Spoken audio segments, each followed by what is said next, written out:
I now call to order the 2023 Charter Review Committee meeting of August 24th, 2023. This meeting will be recorded. The Zoom application will notify you that this meeting is being recorded. Please press continue on the Zoom application to stay in the meeting. Use the raise your hand feature in Zoom when you would like to speak on an item and also lower your hand when you're finished speaking. Please unmute when called to speak and mute yourself when you are done speaking. If you are calling in by phone, identify yourself by name before speaking on an item. Press *9 on your phone to raise and lower your hand. Press *6 if you are participating by phone to unmute. At this point, I would like to recognize the Assistant City Clerk who has an announcement to make. Good evening, committee members and Chair Houston, Assistant City Clerk Nora Pimentel. This evening, committee member Huynh will be participating remotely under AB 2449, which the provision is just cause, and this is due to an illness which prevents him from attending in person. Committee member Huynh, please remember to participate through both audio and visual technology. And before any action is taken, you must disclose whether any other individual 18 years of age or older are present in the room at your remote location and the nature of the relationship. Thank you.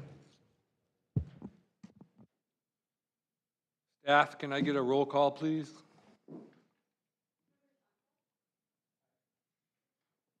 Member Patel? Member Patel? Aye. Member Coulterman? Present. Chair Houston? Aye. Member Sini? Aye. Member Davis?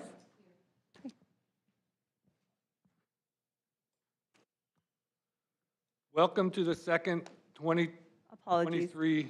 I should also recognize Member Huynh? Here. Thank you. Welcome to the second 2023 Charter Review Committee meeting. Meeting agendas are posted to the city's meeting page in advance of the meeting. Presentations will be available on the city's meeting page as post-agenda materials at www.santaclara.legistar.com. We will now move to the public presentation section of our meeting. This part of the meeting is reserved for persons to address the 2023 Charter Review Committee on any matter not on the agenda, that is, within the subject matter jurisdiction of the committee. The law does not permit action on or extended discussion of any item not on the agenda except under special circumstances. The committee or staff may briefly respond to statements made or questions posed, and the committee may request staff to report back at a subsequent meeting. As a reminder, comments can be emailed to clerk@santaclaraca.gov. If any member of the public would like to make comments, please fill out a speaker's card or raise your hand in Zoom. To accommodate all speakers, we request that you complete your comments within 2 minutes. If you wish to speak, the speaker cards are over there on that table. After it's filled out, please put it in this box on the dais. Staff, do we have any members of the public that would like to speak?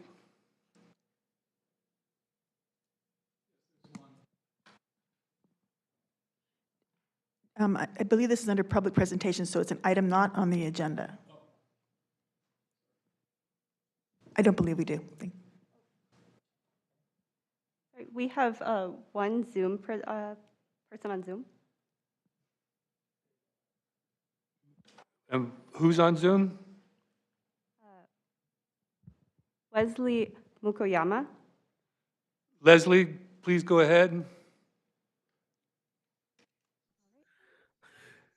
My name is Wes Mukoyama. I'm a 50-year resident of Santa Clara, and I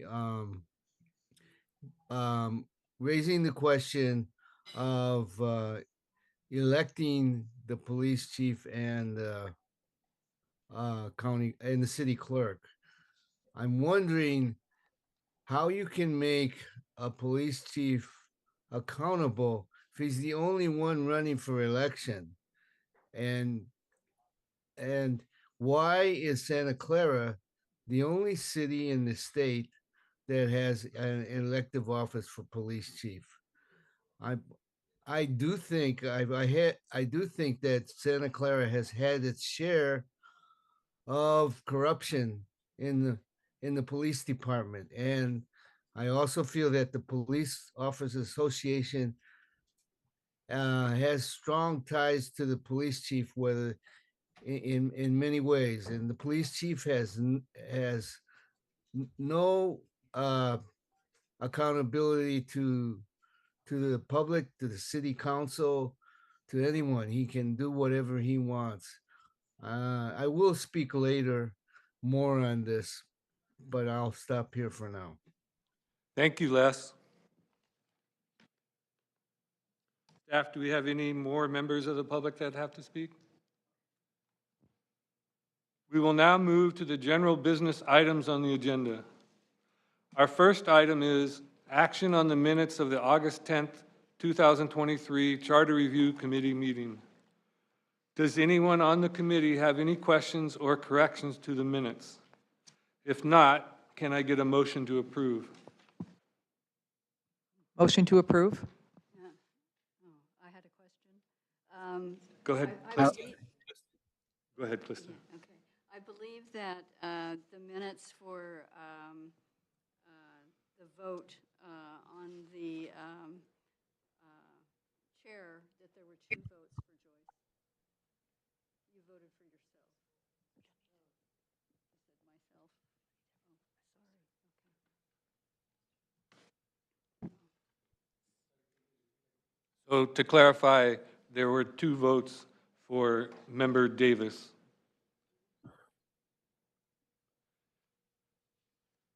Are there any other questions or comments?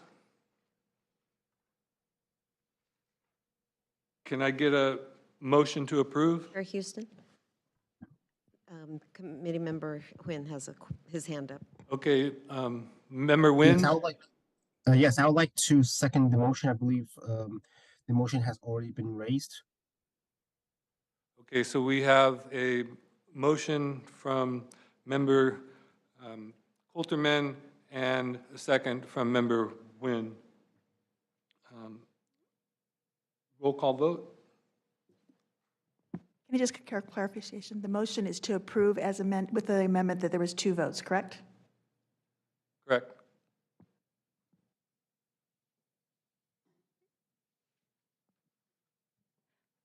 Roll call vote. Member Chandra? Vice Chair Patel? Aye. Member Coulterman? Aye.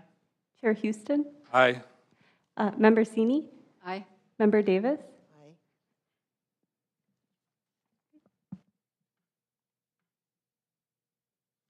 Apologies. Member Nguyen? Aye. Motion passes unanimously. We will now move to our next item, discussion and action on meeting management protocols and amendments to the 2023 Charter Review Committee meeting schedule. Assistant City Manager Cynthia Bojorquez and Assistant City Attorney Elizabeth Klotz will provide the presentation. Cynthia will begin. Thank you, Chair. This item actually has a number of components that both Liz and I are going to present. So the first item really relates to the issue of time limits and the pleasure of this committee on the number of what time limits you would like to set. The city does have a policy for council meetings that the public is generally given 3 minutes to speak during public presentations and 2 minutes for individual agendas items. So we're asking the committee tonight to set the agendas, and our recommendation is that you align that to the council standards. So the other issue, I'm going to take it a little bit out of order, is the meeting schedule. Just a reminder, we did get a request from Commissioner Chandra to consider moving the meeting start time to 7:30. due to a conflict that he had, a personal conflict that he has, so that we are going to be asking the committee to consider his request as well as part of this item. And then I'm going to turn it over to Assistant City Attorney Klotz to talk about Robert's Rules of Order. Yeah, I just wanted to, I know we went through a brief training last week and really didn't go into Robert's rules too closely, but we wanted to talk about more about meeting management and how to participate in the meeting. And we kind of went through all the participations of how to introduce an agenda item, when it goes out to the public, when the committee, discusses and debates. But as the presiding officer, I just kind of wanted to explain to the rest of the committee that the presiding officer will be recognizing each of you when you're ready to speak. And so we ask that everyone raise their hand, and then the presiding officer will recognize you, just so that we can conduct the meeting in an orderly fashion. And then on Robert's rules, just a couple things on that. A motion requires, before a debate or discussion on an item can occur, a motion and a second must occur before that can occur. And then for most items, a majority vote is required to pass an action. And then the other, on the presiding officer, there's certain times in limited circumstances where the presiding chair can be interrupted, and those are for point of order, point of information, if you need to get more information from the staff or the committee. Also, point of inquiry, so if you have a question that you need clarification on. So those are times when you can interrupt the presiding officer in that case. And then if we could just go back to the issue of the time limits. As I said, the recommendation is that we do the 3 minutes for the public presentation, the 2 minutes for the individual agenda items. With respect to the meeting dates as well, there was a conflict. We originally had a conflict with the October 5th date, and we looked at our October 11th date. There is a conflict with that date as well, and so in your packet, you have a recommendation to move that meeting to October 17th. When we did the poll of the committee, that seemed to be the date that worked the best. That's a Tuesday night, so we're moving that. Our recommendation is to move it to that date. So again, this item is to consider the request from Member Chandra about moving the start time, the adoption of time limits, and then approval of a change to the meeting schedule from October 11th now to October 17th. Thank you. Regarding questions, you could raise your hand, or you could turn your name card like that so that you don't have to keep holding your hand up. And what I would like to do to give everybody an opportunity and to keep things orderly is to start at one end of the table and come all the way down to the other end of the table, and then I'll start again. And that way, you wait till the last person speaks before this end of the table speaks. So are there any committee member comments regarding changing that one meeting date, changing the meeting time, and the time limits on speakers? Committee member Coulterman? I would prefer to not change to 7:30, just because if we run 2 hours, then we get done at 9:30. And then that means those of us who get up really early to work full-time, that gives us zero time when we get home to have any kind of downtime or get prepared for the next day. So that's my issue with pushing back a half hour. Chair Houston, before we go into comments, we typically ask questions of either staff if there's questions about the report, and then go out to the public, and then we'll take comments from the committee. So if we could follow that process, that'd be great.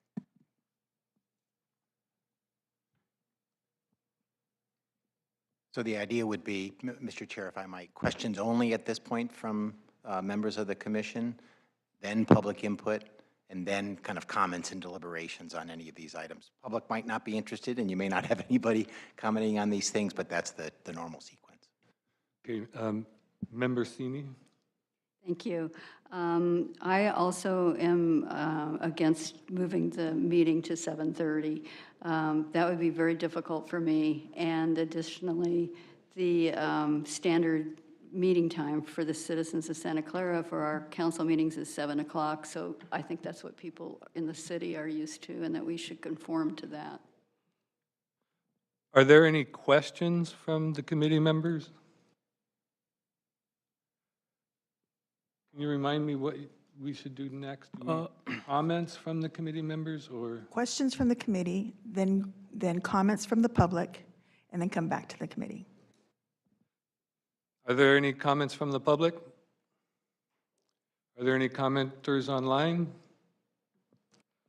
Are there any more comments from the committee? Yes, Committee Member Shandar. Yeah, so, sorry. I would request only one meeting, which is going to be the next one. Cynthia, when is the next meeting actually? So, The next meeting is September 14th. September 14th. Yeah, the September 14th, can we please, that's the only one meeting I would like to move it 7:30 and remaining I will adjust to come at 7 o'clock. Because my son has a soccer tournament and my wife is out of town, so I need to take care of him. He's elementary school, so it ends at 7 p.m., so it's a request. If not, I will try to see what are the other options and go forward there. Thank you. Committee Member Sini? Your card's still up. Do you have a question? Okay. What if he arrived at 7:30 and the meeting started at 7, but we didn't have any actionable items before his arrival?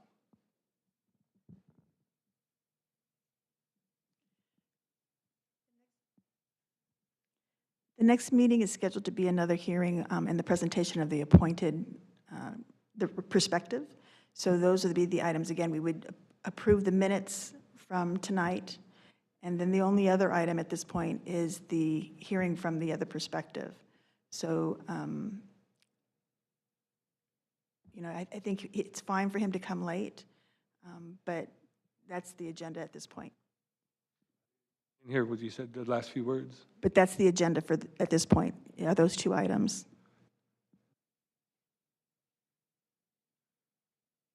Are there any more comments from committee members?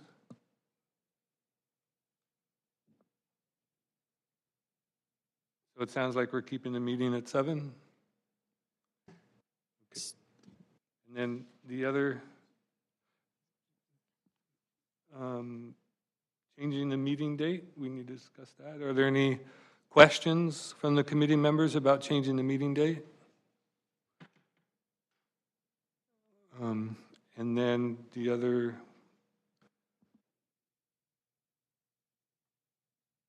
what was the third item?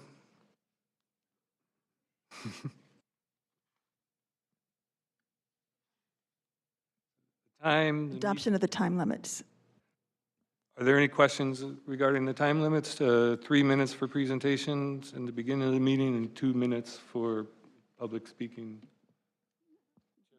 Chair Steeney?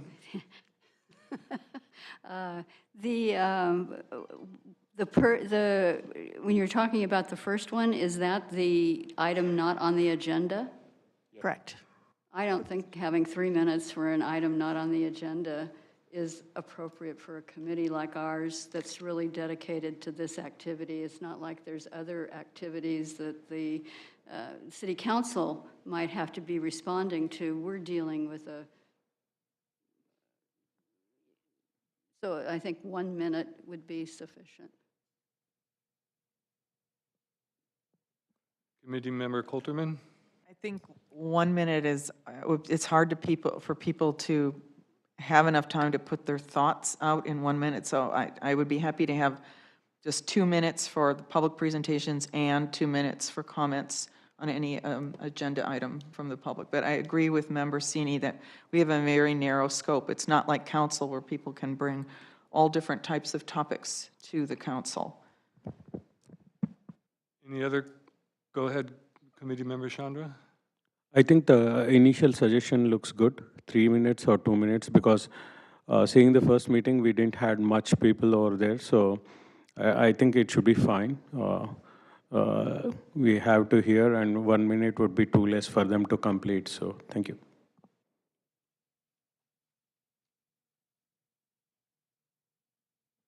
Are there any comments from the public? Any comments online? Can I have a motion and a second to approve the, moving the date and keeping our time at 7 and 2-minute time limit for both public presentation and public comments. Okay, I make a motion to reschedule the committee meeting from October 11th to October 17th, 2023. Keep the start time at 7 PM for all of our meetings, and to allow members of the public 2 minutes to speak on public presentations and 2 minutes on agenda items. So we thought it's 3 minutes and 2 minutes, right? The initial was 3 minutes and 2 minutes, right? The agenda items is 3 Well, the and... motion on the floor is what was just read, so you could do a substitute motion or... Okay. Cindy, so the next September 14th, right? Can I come late? Is that okay? Okay.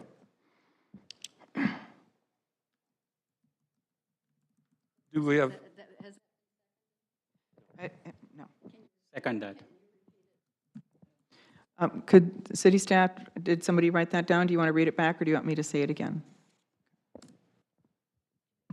I can read it up. The motion was to reschedule the meeting from October 11 to October 17, to keep the 7 PM start date, and to allow 2 minutes for public presentations and 2 minutes for presentations on agenda items.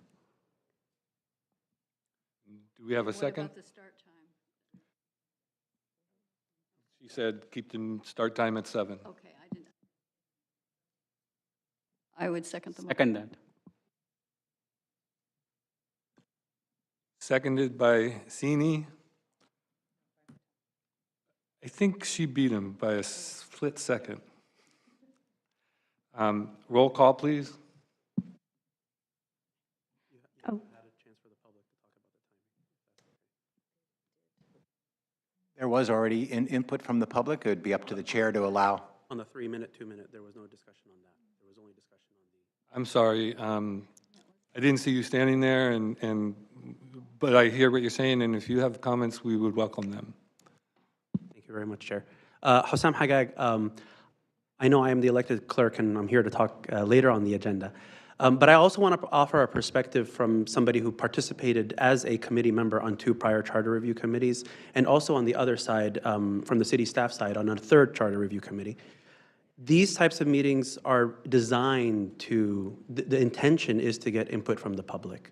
And you don't see a lot of people here in the hall like you do on a normal city council meeting. And so when you have a city council meeting that has hundreds of people in attendance and the topics vary and the agendas go till past midnight, just the one 2 days ago ended at like 2:30 a.m., that keeping a limited time for public input allows the meeting to continue to move forward. I would offer a suggestion that for this charter committee and for any future charter committee, that maybe the time limit be extended a little bit, because that is the intention of the committee, is to hear from the community. And so when you have 2 minutes to speak, it goes by really quick when you're trying to formulate your thoughts. And so I think for the benefit of the community and for the benefit of you all, you know, to hear the input from the public, I agree that items not on the agenda, probably this is not the forum for that because the scope is so limited. But I think for items on the agenda, probably 3 or 4 minutes won't have us going home at midnight, given how many people really show up to these meetings. And it is that opportunity. This is the time for the community to come and give their feedback. So, you know, appreciate you hearing my opinion on this, and of course, do as you please. But that's my perspective, having served on 2 charter committees prior as a committee member and also being on the other side as a member of the staff. So thank you for listening. Thank you for your comments. Can you give us direction on where we should go when we're in this phase of the motion and ready for roll call? And There's a motion on the floor, and it's been seconded, so now you call for the question. Excuse me, Chair Houston. Wesley Mukuyama has his hand up. Will you take that comment? go ahead, please, Leslie. Wesley? It's Wesley, but I have to agree with Hossam. 3 minutes is even not that long, but you give a 3-minute time limit. Some people will take a minute, some people will take 2 minutes. So you just leave it open for the public to speak. And there may be longer comments. So if you're a charter committee asking for the people to speak, public to speak, you need to give them time. Thank you, Wesley. Let's start at that end. Member Chandra? Yeah, I would like to propose 4 minutes for agenda item and 3 minutes for non-agenda item as part of the suggestions from the public. Member Coulterman? I'm willing to modify the motion to make it 3 minutes for public presentations and 4 minutes for speaking on agenda items. Is that okay with the motion seconder?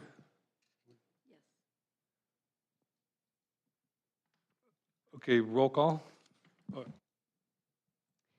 Member Chandra? Aye. Member Patel? Aye.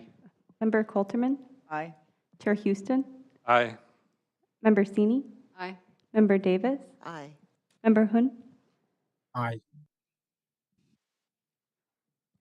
Motion passes unanimously.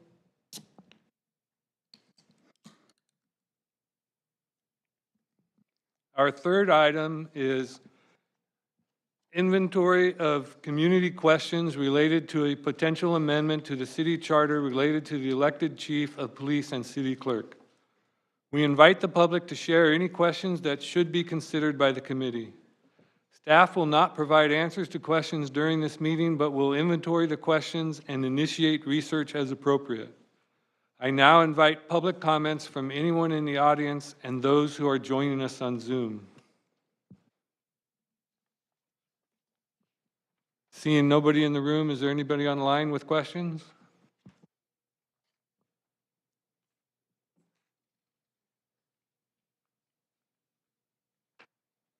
The next agenda item is presentation on the attributes and constraints of an elected and an appointed chief of police and city clerk. City Clerk Osam Hagag and Chief of Police Patrick Nikolai will be presenting. City Clerk Hagag, you may begin your presentation.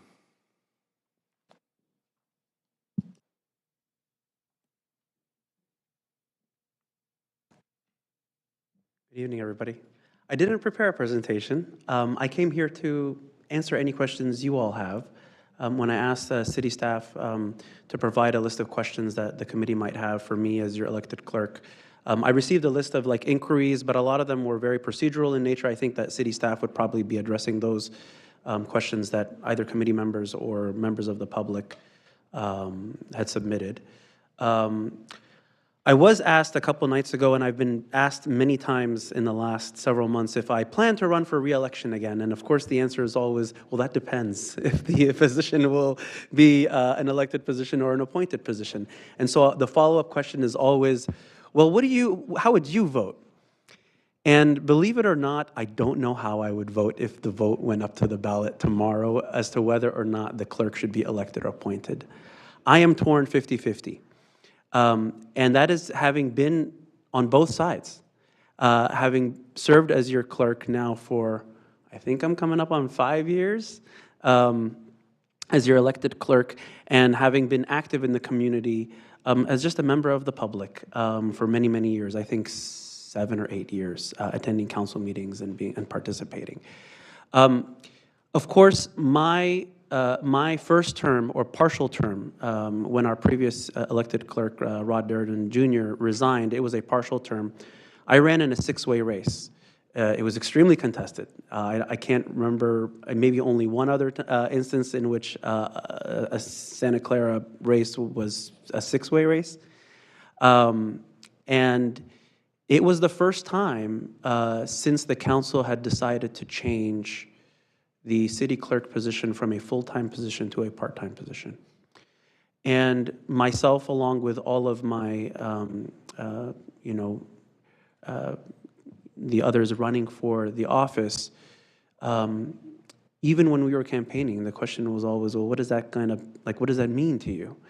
And none of us knew, right? So we were, or I, as having won that election, was going through uncharted territory as to like what it means to be a part-time elected city clerk.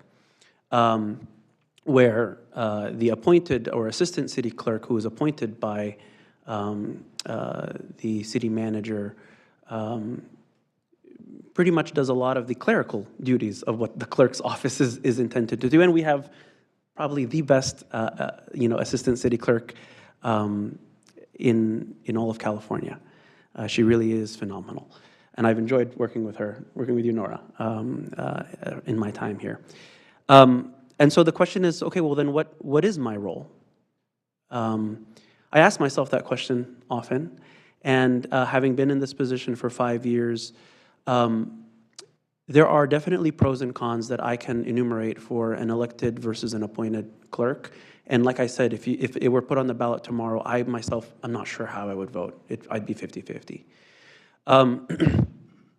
In terms of an appointed city clerk, certainly right now, in the city charter, the only requirement for running for city clerk or assuming office as a city clerk is that you reside in the city of Santa Clara. That is the only requirement. There are no requirements around certifications, which there are certifications for a municipal clerk. I do not have any of those certifications, and it is my understanding that our prior elected clerk didn't have them either when he first assumed office. And he attained those on the job, and of course it was a full-time job, different than what I am in right now. Of course, our clerk, assistant clerk, and the others in the office do have those certifications and are extremely qualified in that regard.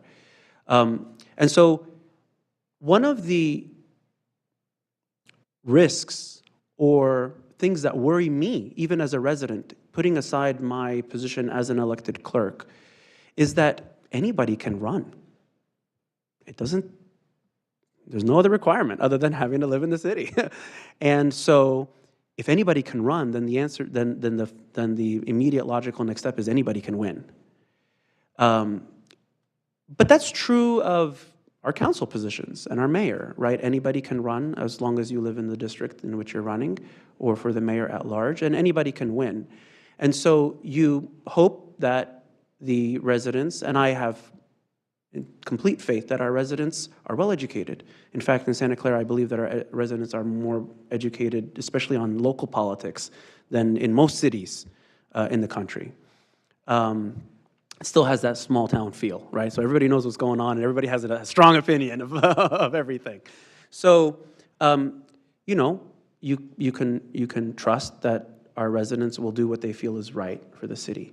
Now, but again, that comes with the fact that there's no guarantee that the person will be qualified. I am not qualified. I am saying that very bluntly. And neither were any of the other folks running for the office. None of us were certified clerks. So an appointed position can certainly address the need of selecting somebody who is qualified, who can be reviewed, who is selected based on a rigorous search, nationwide, statewide, whatever wide. Of course, without it being written in the charter, the city manager's office or whoever is conducting the search, maybe some executive search agency, can apply whatever standards or qualifications that they would look for. And of course, changing the charter is not an easy thing. You all are going to experience this very soon. It's not an easy thing, and so by leaving it up to the city manager's office to determine what those qualifications are. Maybe in 10 years, there's going to be a new certification. You're not going to change the charter every time you want to address a new certification, right? But a city manager could apply that desire or that qualification if they're doing a search. So that's certainly a very strong pro of going down the path of an appointed clerk. The other thing is that when people ask me what is my role, when I look at, and I've learned this. Nobody knew what the answer was. I didn't know what the answer was when I first ran. I had an idea, or I thought I knew what it would be. But I find that a lot of the role of the clerk, there's a lot of it that is clerical. They are keeping the minutes. They are keeping the records. It says in the charter that I am the keeper of the elected clerk is the keeper of the city seal. I still don't know what that means. And so, but there is a very important role of the elected clerk, or the clerk of any city, is that they are the elections official. And so when you look at what does that entail? Our elections are sacred. I believe that wholeheartedly. And I think in a democracy, nothing is more sacred than having fair elections, because that is the bedrock of everything else that follows.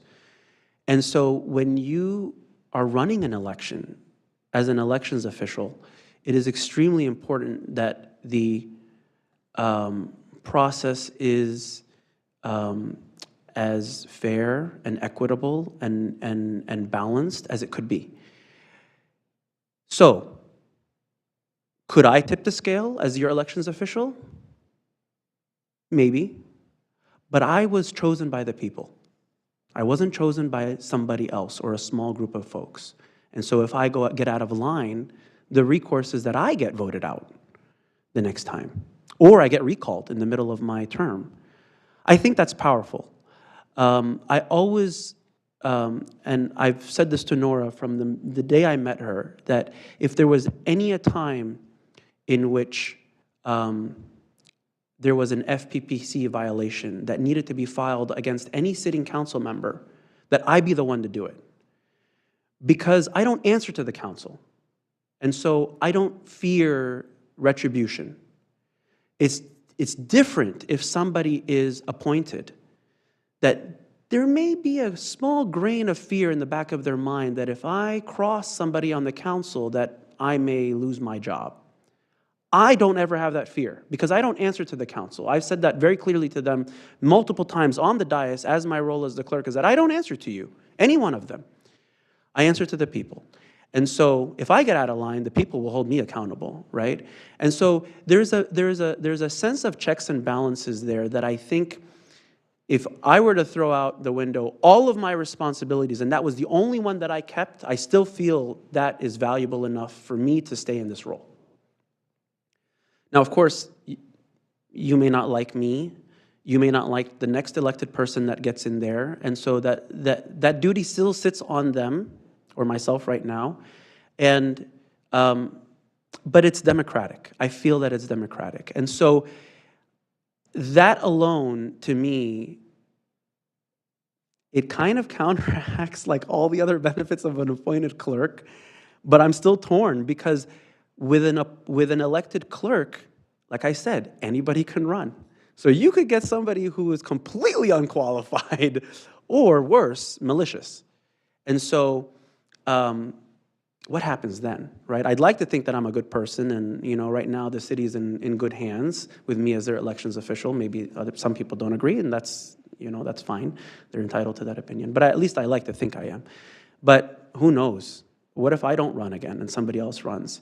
There's always a chance. You can never guarantee it with elections, right?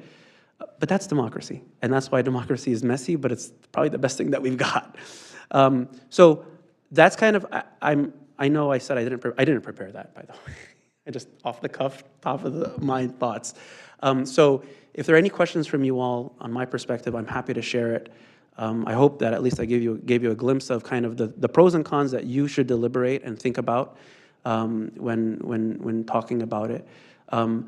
It's again, the dynamics are very different because the fact that right now the elected clerk is not a full-time position.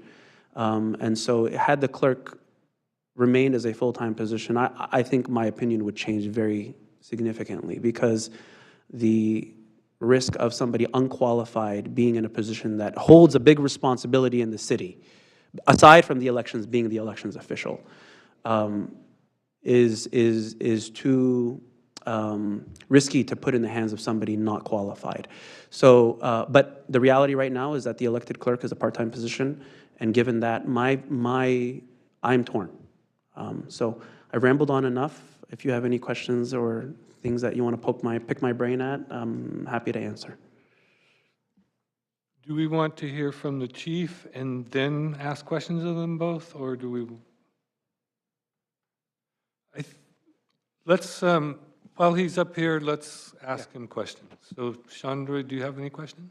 Sure. Thank you so much. It was very elaborative. I really appreciate it. So with your 5 years of experience, right? So how did you feel the collaboration with the city council and the other staff members have been over the period, and what changed right now to come over to this kind of CRC meeting? Can you please help us understand that? I didn't understand the second half of your question. I heard the first half, which was like, how has my relationship been with staff and council? Right. What was the second half of the question? The second answer is right now, over the period, right, from the past 5 years, right now we are here as part of to make these particular, recommendation. So did you perceive any change or any kind of inputs that would be helpful for us? Thank you.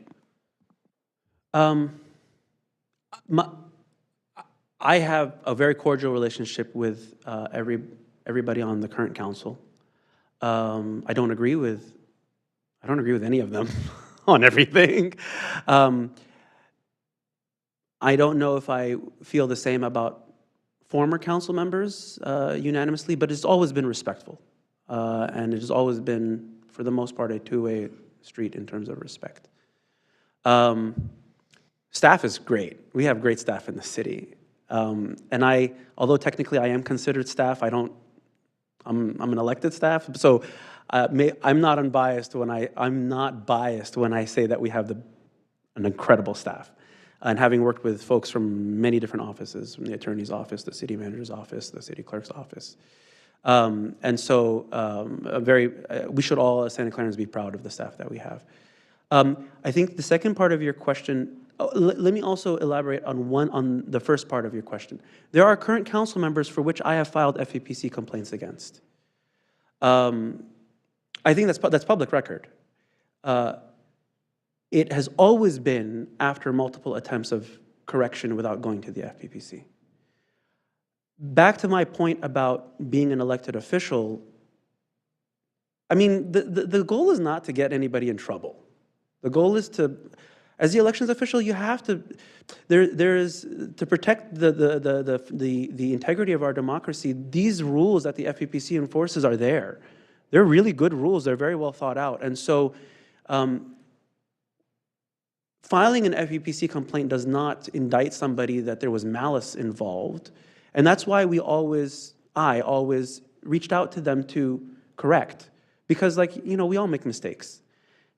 If anybody here has run for office, you'll see how many forms you have to fill out. Mistakes are not hard to make. And so you try to get corrections and compliance, but at some point, you have to just file it. That's my duty. That's my responsibility. So having said that, I have filed FEPC complaints on current city council members, but at that point, it's out of my hands. It's with the FPPC. I also, in my role, people ask me well, what do you do? What have you done? I've worked with the FPPC on other investigations. So I worked very extensively with them on their investigation on Blue Pack, which was something from many years ago, but it took the FPPC many years to conclude their investigation. I was very heavily involved in that with them. I have also held, not just being the elections official, it's not just about holding candidates accountable, but also organizations and committees in the city that contribute political campaign money. So there was an incident that I'm proud of in which there was money being spent on, I don't know if there's an official term to it, but kind of biased polling, or polling that is intended to sway the opinion of the respondent. And through anonymous tips, I determined that it was coming from the 49ers, and I issued them an official notice saying that they had exceeded the contribution limits, requiring them to register as a campaign committee. That was on a Friday before the Super Bowl. On the Saturday, the day before the Super Bowl, they filed. So I'm proud of that. You want somebody to be able to independently, without fear of retribution, to hold integrity in our elective processes and to follow the FPPC. So I'm proud of that. Despite that, and despite having filed against sitting council members, I still respect them. I hope the feeling is mutual. In terms of this, to your second part of your question, in terms of this activity or this exercise, I think there are legitimate questions to be had to explore both options, whether it's for the clerk or the chief of police. I'm only speaking on the issue of the clerk because that's my role and my area of expertise. I have an opinion about the chief, but I have an opinion like every other Santa Claran, but I wouldn't add any more weight to my opinion over anybody else's in that regard. So I think exploring it is absolutely right, and at the end of the day, the residents will and should decide. So again, I trust the democratic process, and I think everybody here does as well, and that's why you're all doing it. Yeah. I don't know if I answered your questions. I hope I did. Thank you. Okay, great.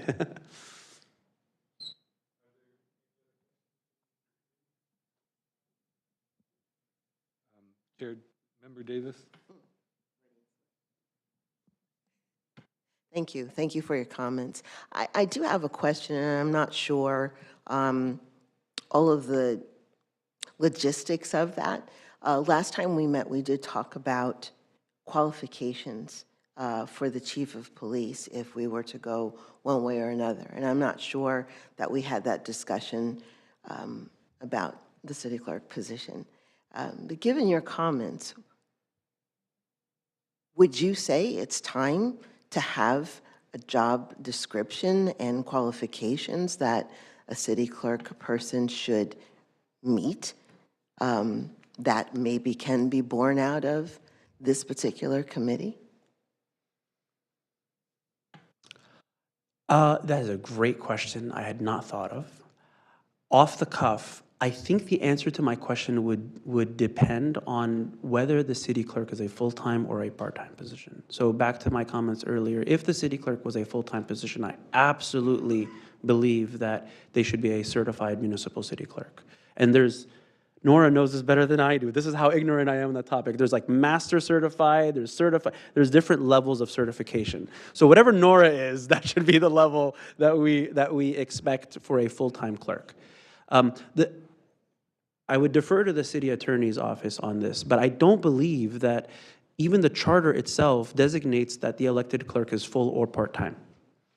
And so if there were to be a charter change, maybe some of the things that you might want to explore is articulating in the charter or specifying in the charter if the clerk is a full or part-time position, because right now that is just based on a resolution that the council passed, delegating the majority of the clerical work to the appointed assistant city clerk. Now, let me rewind a little bit and talk about the order of, or the history and order of things that happened. The prior city clerk, before me, elected clerk, was elected. He resigned in the middle of his term. The council at the time had the opportunity to appoint a clerk, and what they chose to do, because it's an elected official, right? So if a city council member resigns, they have the opportunity to appoint. They have to get a 5/7 vote. They decided in that instance to not appoint a full-on city clerk, but to just designate the assistant clerk at the time as the interim clerk until the elections came about, and that's when I ran. The elected clerk before was a full-time, and he was getting a full-time salary. I don't know what the exact number is. Probably city staff can pull that detail up. By the time that the council designated the day-to-day duties to the assistant clerk, when I and others ran, there was still nothing written on paper that I would not be a full-time clerk. But I came now in a position where there's an assistant clerk who's doing the majority of the work. I'm not certified. I don't think I'm qualified to override her. She's excellent. She's great. Why would I want to do that? Now, say somebody else was elected and they insisted that they would be the clerk. I don't know how that history would have been written. right? Because nothing is in the charter that designates full-time, part-time, whatever. As a result of that, the Salary Setting Commission, in turn, said, well, wait a second, the elected clerk is not doing a full-time job. He doesn't come to every meeting. I don't, because I only come in the meetings in which there are topics for which I am, that are relevant to my role as a clerk. Otherwise, I come in, like 2 nights ago, I came and I sat in the audience because I'm the clerk. I could go and sit up there, but I don't have any business in last Tuesday's meeting being up there. So I sat in the audience.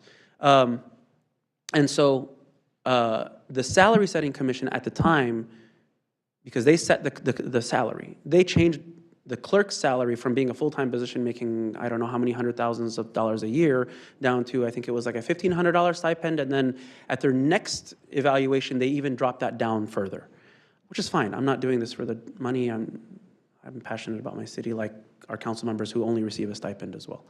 And so that's kind of the history of how things evolved. So back to your question, Joyce, which is like, what would I recommend if there were going to be qualifications? I think the first question is, would you want to designate in the charter language that the clerk is full-time, part-time, or leave it as is undefined? If it were full-time, I absolutely would advise that the committee put language in there to require the highest level of certification, master certified clerk, I think is what it is. Master municipal clerk. See, that's why she's the expert. If the position was part-time and the role of the part-time clerk was strictly around being the elections official, I still think there's power in there to protect and firewall, isolate the appointed clerk from the politics that happen around, fear of retribution. I think at that point, you probably don't need requirements because there's a lot of passionate Santa Clarans that can step in and serve that role. And I don't know if like a professional requirement is a litmus test for somebody's passion. So I hope that answers your question, maybe adds a little bit of clarity, but you still have some choices to make or paths to take here. So did that help, Joyce? It does. It lends some more to the discussion. There's nuance. There's a ton of nuance in like how are you going to approach it, and yeah. So I'm glad I could help give you my perspective. Thank you very much. You're welcome. Are there any other questions from the committee? I have a couple. I believe, and I could very well be wrong, and perhaps the city attorney has the answer tonight. If not, that's okay. We'll get the answer later because I've already asked this question. The question I asked is, does California law allow additional qualification criteria beyond what the charter currently states to be established for elective offices? For example, could we require the city clerk obtain an MMC and a CPMC qualifications? My belief is the California law does not allow any other qualifications other than a resident of the jurisdiction. It's an exception for the chief because we are doing the same as California law for the chief, because California law says a sheriff must have these qualifications. But for any other elected position, I don't think you can add qualifications. Do you have an answer tonight? Thank you. Mr. Chair. I don't think we'll disagree too often, Mr. Chair, but on this point we do.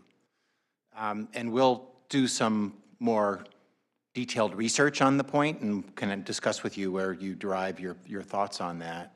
Our belief and understanding is, as a charter city within the state of California, the voters do have the authority to add qualifications for the position of city clerk.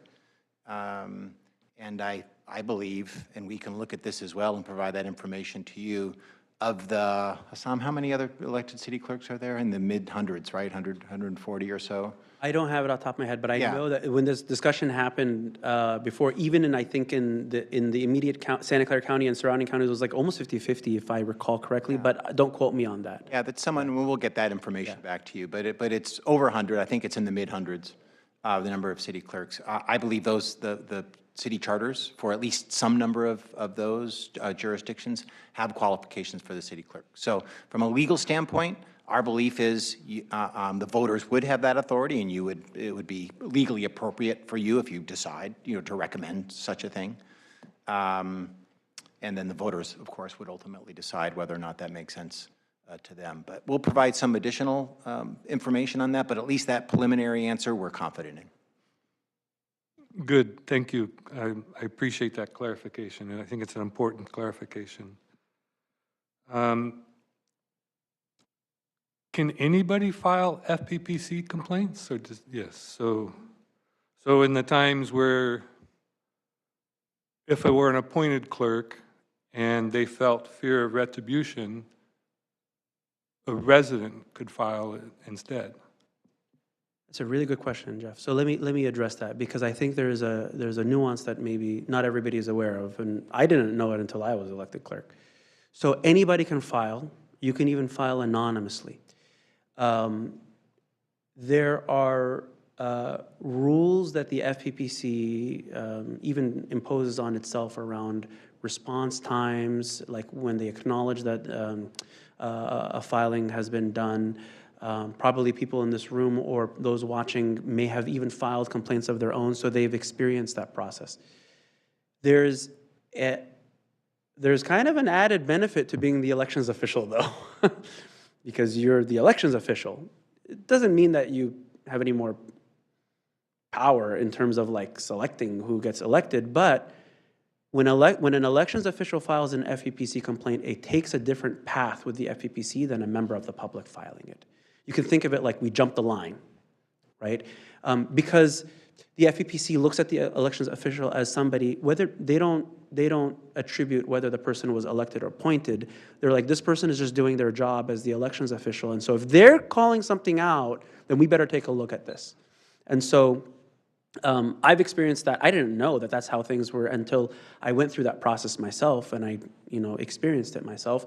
And so the FPPC does jump, let you jump the line.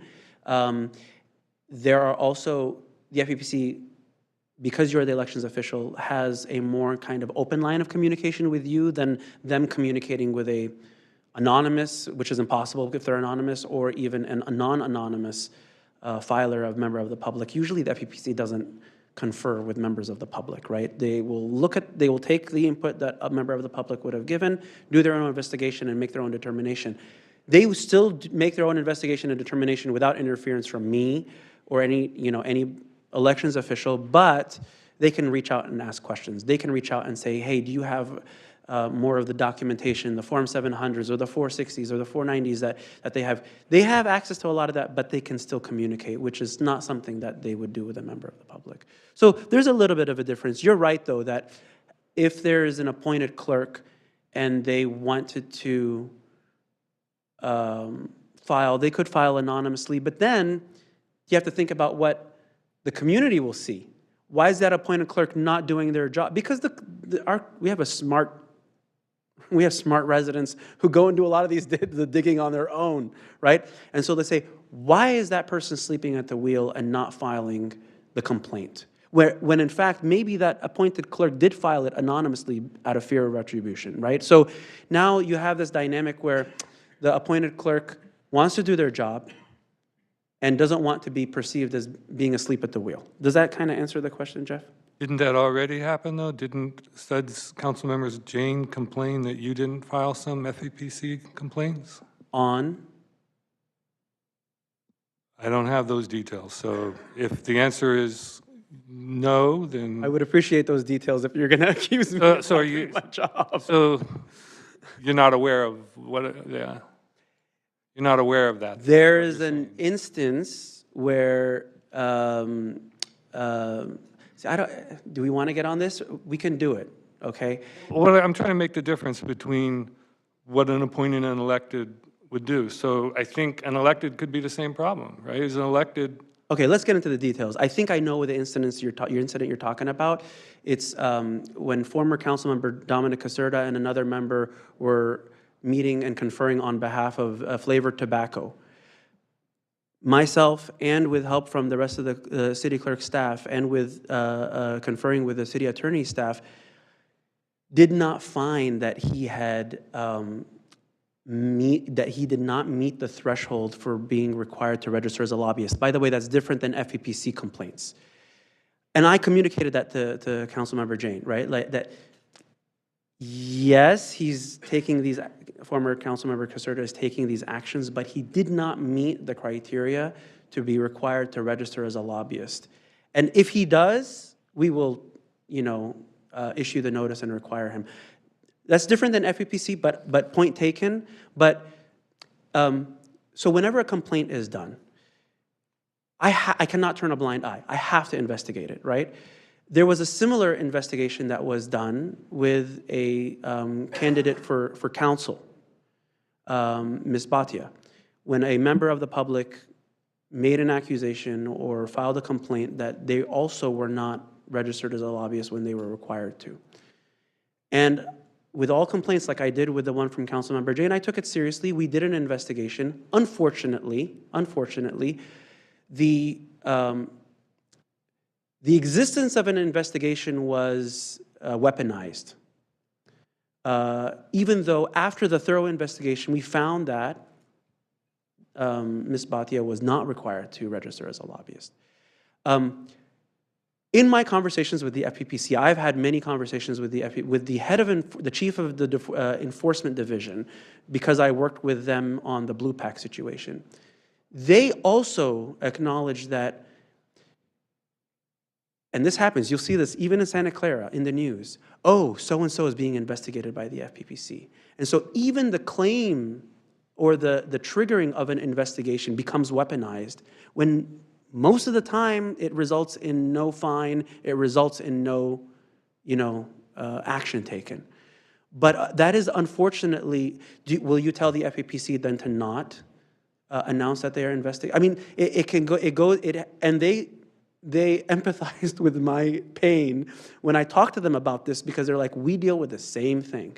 People file an FPPC complaint, and if we open an investigation, the next thing you know, next day it's going to be on the front headlines. FPPC is investigated and so, but we're all innocent until proven guilty, and most of the time those complaints are invalid. And so like in the lobbyist scenarios, it's the same thing. Investigating somebody is not an indictment that they violated it, but it gets weaponized in the media. So I don't know. I think that's the incident you're talking about, but I don't know if I addressed the question. Thank you. You did perfectly well. I appreciate it. And thinking back on how I should have phrased that question, the question is more towards how would the elected be different from the appointed, because they could both not want to file an FPPC complaint. And then and if the residents notice that, they would complain. And I'm sorry I put you on the spot. No, that's okay. Trying to use you as I'm an elected official. I expect to be put on the spot all the time. I will, to your last, if you don't mind,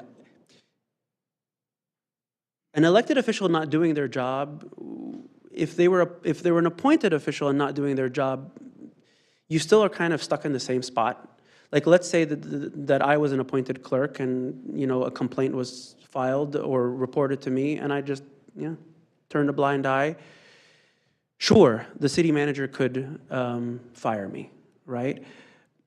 So it could happen either way. It's just what happens after that, which is where things differ. The city manager could fire, or if it was the council that appointed, they could fire the clerk.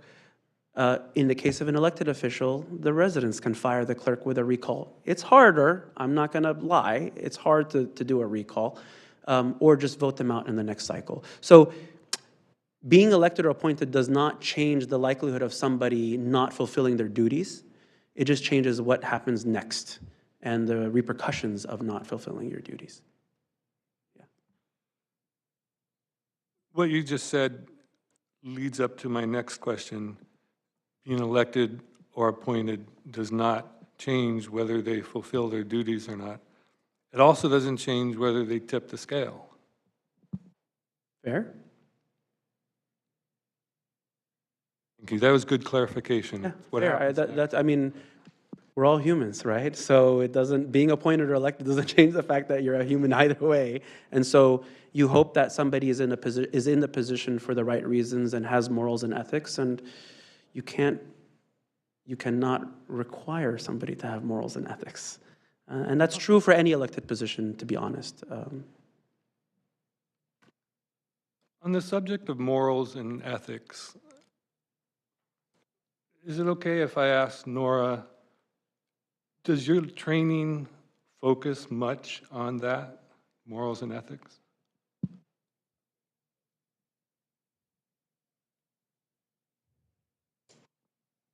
Mr. Chair, I think it's up to Nora as to whether she's comfortable answering that question. It sounds like it's not an inappropriate question to me in terms of you understanding in effect, expanding on the professional training of someone who has her certification, if I'm translating your question correctly. Is that part of the professional training of an appointed city clerk with certifications, training in those areas?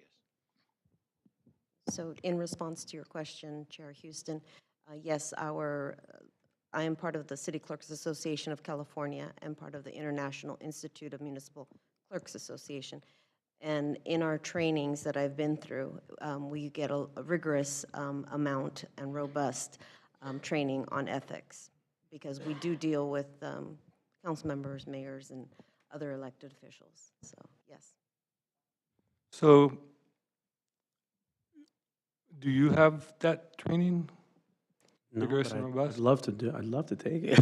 So, there would be. Sorry, we are required to do some of the training, the same or most or all of the trainings that our council members go to. I think is AB 1234.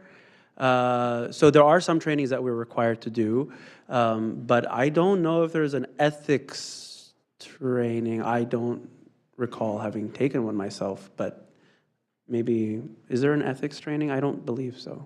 Well, if I could add to that, Mr. Chair, the city clerk's correct. As an elected official under California state law, he's required within 6 months of taking office, and then every 2 years, thereafter, to take and be certified as having taken what's called AB 1234 training. That curriculum includes lessons in the Brown Act, lessons and training in the Political Reform Act, which is conflict of interest, rules, lessons and training in the Public Records Act, and then lessons and training in a variety of other laws that apply to elected officials, including their obligations to disclose potential conflicts of interest, receipt of gifts, and other types of benefits.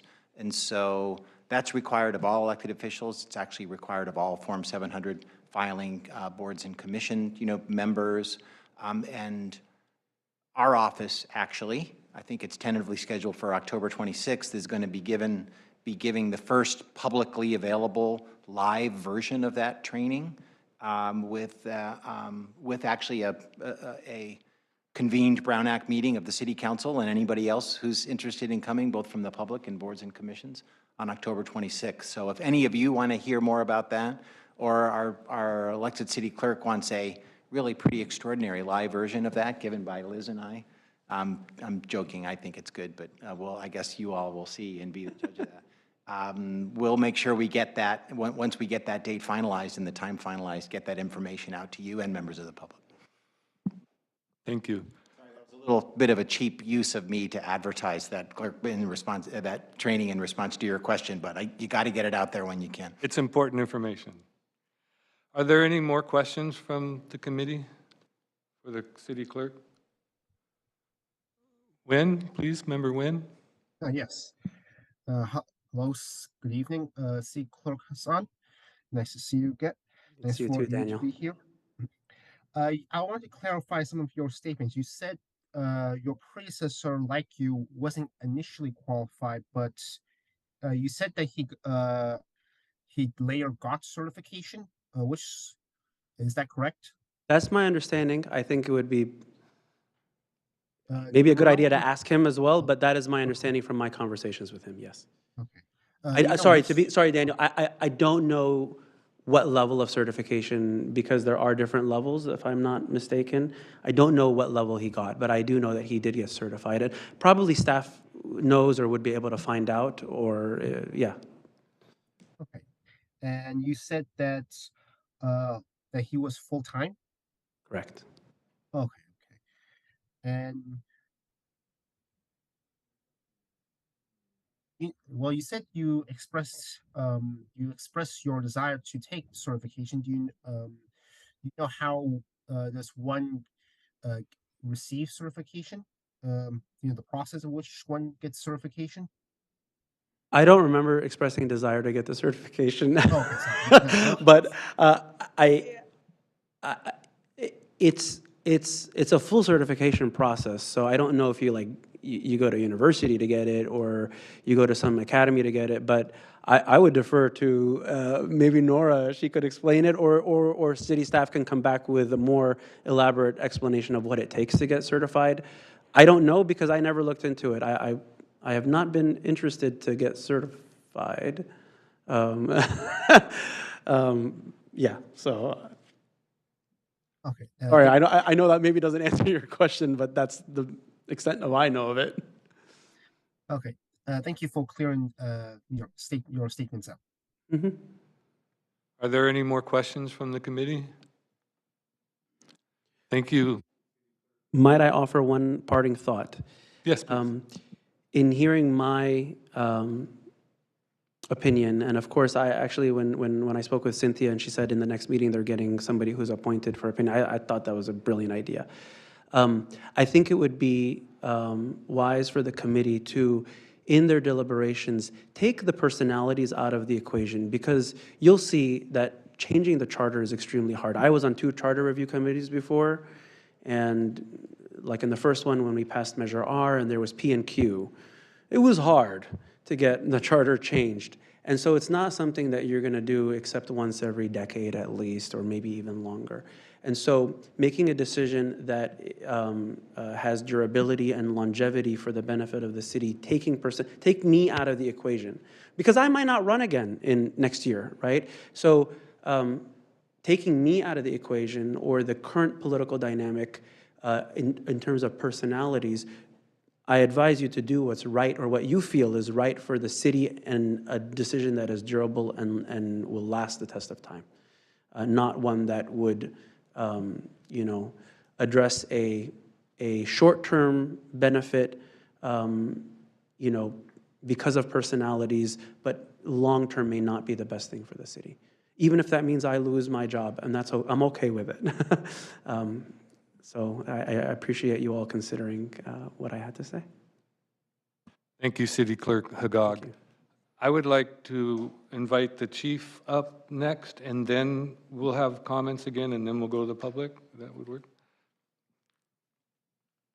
Chief Nicolai, thank you. Thank you very much for letting me speak today. It's a pleasure to meet all of you. So I'm here to talk about the benefits of the elected chief. So I just have a few talking points. And number one, I think is really the most important, is public safety. That's my priority. Not any special interest group, nothing except the public safety. And I do that because I answer directly to the public. And more importantly, I am responsive to the public. Any one of you could call to my office and I would speak with them, as long as you got past my EA. But she would be happy to put you through to me, and we would be talking about whatever issue you wanted to. Because I don't have an agenda. My only agenda is the safety of the citizens of Santa Clara. Another benefit for being the elected chief is I do not have to worry about doing the right thing. A perfect example is the recent grand jury report. I penned a letter to the district attorney to investigate some of the allegations that were in that report. Now, would an appointed chief have done that? Probably not, if they wanted to keep their job. The other benefit is the public has a direct say in their community. If they don't like how the police department is being run, they can change it with their vote. And you don't need to look very far to see that this is effective. If you just look to a couple of neighboring counties, Alameda County and San Mateo County, They both just elected brand-new sheriffs who ran against the incumbent, knocked out the incumbent sheriffs. So it's not unheard of for the incumbent to be knocked out, and it just recently happened. Voters are smart. They know when things need to change. You should not take that away from them. Another reason that this elected chief is because Santa Clara voters want an elected chief. You only need to look at the past attempts to change the charter. There's been a couple of ballot measures. They've both failed miserably.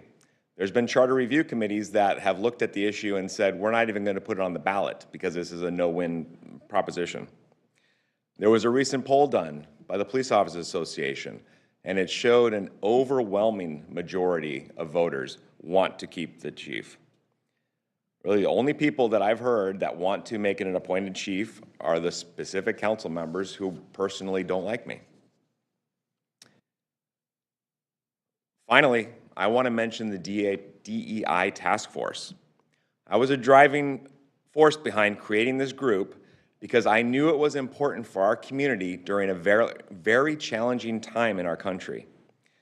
And this group formed a subcommittee, and this subcommittee looked at our department. And I mean, they thoroughly looked at our department. They went over our policies and procedures, and we actually brought them out for a couple of days of training where they could actually see use of force scenarios and act them out. And their recommendation was that we should showcase that we have an elected chief. They actually wrote a letter to the city council, and let me quote this one line. The task force seeks to formally recommend that the city preserve, reinforce, and celebrate its commitment to having an elected chief of police. And what happened to that letter? Well, the same members that want to make this an appointed position tried to keep that from being moved forward. And then my favorite line is, if it's not broke, don't fix it. Our department is well run. It is well respected. We are a destination agency for lateral officers throughout California. There's been a lot of discussion about why we should have an appointed chief. So I wanted to just bring up a couple of points that I've heard repeatedly to try to address those for you. One is the mythical nationwide search. The argument is that an elected chief has to come from Santa Clara, therefore we're missing out on all these wonderful candidates from outside of our city. So since I have been chief, there have been 8 new chiefs appointed in the 11 municipality police agencies in our county. Of those, there's been 1, Los Altos, that went to an outside chief. Every other chief was promoted from within. And that's because your knowledge of a department is invaluable when you're trying to lead the organization. And a perfect example of this is San Jose Police Department. San Jose Police Department did not just 1 nationwide search, they did 2 nationwide searches. And in the end, they promoted an internal candidate who is currently their chief of police. Another fallacy that I've heard is that the chief only has to have a high school diploma. Well, to become a member of the Santa Clara Police Department, you need to have 60 college units, which is equivalent to an AA degree. And you also have to have, to be the chief, you have to have the same requirements as to be sheriff, which is an advanced post certificate, which there are different levels of education, but at the highest level of education, which is a master's degree, you would still need 4 years of police experience before you could obtain an advanced post certificate. And finally, I've heard that Santa Clara is the only city doing this. We're the only city in the state that has an elected police chief. Well, Santa Clara is a unique city. I say if we did things like everybody else, would we have an amusement park? Would we have our own electrical utility? Would we have a world-renowned university? Would we have an NFL stadium? Not necessarily. So I don't think you need to be like everyone else. I think you should be proud to be unique. I'm happy to answer any questions. Are there any questions from the committee? Member Coulterman? some point, so if this remains elected, at some point you are going to want to retire. Is there anyone currently in a position of leadership in the police department, a captain or above, or assistant chief, who actually is a resident? As you spoke of all these other agencies that appointed from within, but by doing that, having those positions be appointed rather than elected, the people don't have to actually live in their jurisdiction. For us, having the person be elected, we could have highly qualified people, like we did when one of our police chiefs resigned in midterm, and there was an interim, but who didn't live in the city, who then could not keep the position for long. So by having the person be elected, we are not able to have highly qualified candidates within the department who don't actually live in the city become the chief. So right now, is there anybody in a position of leadership currently working for the department who could presumably run for police chief as a resident of Santa Clara when you would want to retire? Or do they all live elsewhere? I don't want any names. I just want to know numbers. Right. No, neither one of my assistant chiefs lives in the city, but I do have multiple members of my command staff that live in the city. There are at least 4 to 5 that I can think of off the top of my head that do live in the city. We'll take questions from, after all the committee members ask their questions, then we'll open up questions for the public. Are there any other committee members that have questions? Chandra, committee member Chandra? Thank you, Chief. It was great. So how many years of experience you have, Chief? I have over 30 years of experience right now. As a chief of Santa Clara? Oh, not as a chief. 30 years at the department, but I've been a chief for almost 4 years now. Same as city clerk, little. So do you see any kind of change or the frictions or anything happened from the job you have taken and the present position right now? Just to, when you said that, there's situations where you haven't listened to the city council and there's some kind of an, agreement and disagreement, right? So did you, feel that it has increased over the time, or what's your thought process on it? Well, I think what's important for this group, and it's something Hossam mentioned too, is you should take the person out of the role. You should be talking about the role of police chief. And I think what happened with some of the council members is they focused on me as a person, not the role of police chief. And I've been in front of council many times. I've had to address the council for their behavior. And do I think that that's affected their relationship with me? Yes, I do. But again, what I think it's important to do is you need to make sure you're considering the role of the police chief, not the person who's in it. A classic example is the President of the United States. The President is very divisive. You're either very for the President or you're against the President. But no one should doubt the position of President of the United States. So I hope that answers your question. Thank you. Member Patel? Thank you for being here. I have a question around because I think last meeting we saw the presentation in the reporting structure. So you have 2 assistant chief, right? Mm-hmm. And do they report to you or they report to city manager? Yes.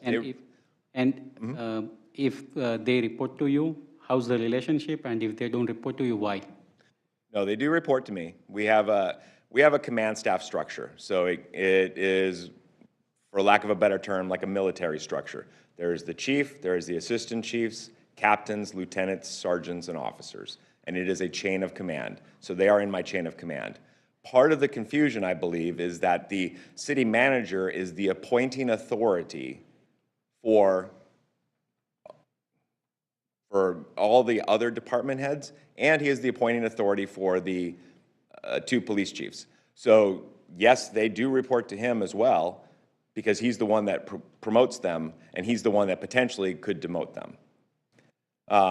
There was a question brought up about why do I have 2 assistant chiefs. So that was during the previous city manager. She interviewed both of the candidates for assistant chief. I have 2 assistant chiefs. She interviewed both of them. In her opinion, she felt that one candidate was very strong in one aspect of police work and weak in another. And she felt that the other candidate was strong in one and weak in the other. Coincidentally, they were the opposites.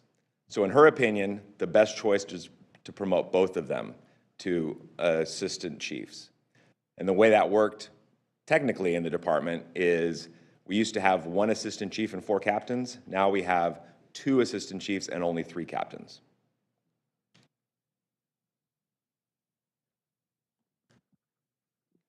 Thank you. So I think last presentation had reporting structure outlined a little bit differently. So according to chief of police, they report to him, not the city manager. Is that correct? I just want a clarification from staff. The chief did say they report from, they are appointed by the city manager's office, but on a functional level, they are within the police department, and the police chief oversees the police department. So both are technically a bit correct, but their reporting authority is to the city manager's office, and she directs the work of the chiefs and the police officers. Thank you for the clarification. Any other questions from the committee? I don't have a, Member Davis? I don't necessarily have a question other than thank you very much, Chief, for that.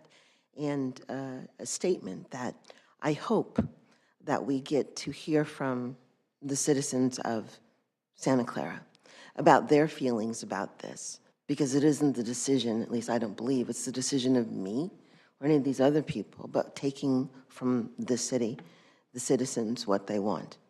I think that was something that was tried to do with the DEI committee. And I hope it is different with this one. Are there any other questions or comments from the committee? I have 1 or 2 questions. So the DEI, you were saying they showcased, they had a subcommittee that showcased the elected, that was their recommendation, that was the recommendation that the subcommittee had. What other recommendations did that subcommittee have?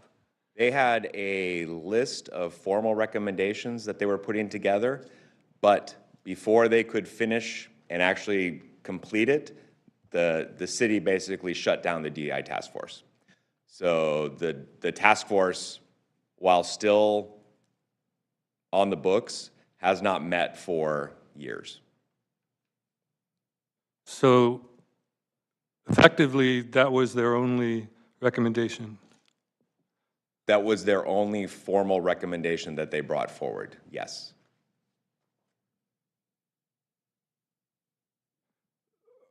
Those were the meetings where the assistant city manager advised them not to bring that forward? I don't think I was present for every council meeting. It was during council meetings when The that. DEI meetings, not the council meetings. The city manager attended those DEI meetings and vigorously and robustly recommended that the task force not bring that recommendation forward. Do you remember that? Yes, I remember there was a lot of discussion about the letter and whether or not it should go to the full council. Yeah. Chair Houston, can I clarify? So it wasn't a matter of the value of the letter. It was more that the council had already identified the issue and referred it to a priority session. So it was a matter that was going to be on the council's agenda, and so it was premature for the DEI task force to submit the letter until the council had acted on it. There were lots of reasons, that's one, but I think the other reason, one of the other reasons from the city manager was that because the council had already voiced their intention to put that on the ballot, the committee was spending money advocating for something that was going to be on the ballot. They wanted the council to act on it first and then direct it to the DEI task force. So again, they felt that the letter was premature. Thank you. You mentioned the letter for the grand jury report. And you mentioned that an appointed chief might have been fired for doing that. Can you explain your thoughts on why he might have been fired? Well, I think it's, in my opinion, it's pretty obvious. If the chief vocally says the city council is potentially corrupt and DA, you should investigate them, the city council would probably lose their support for that police chief and would want to see that police chief removed from offices.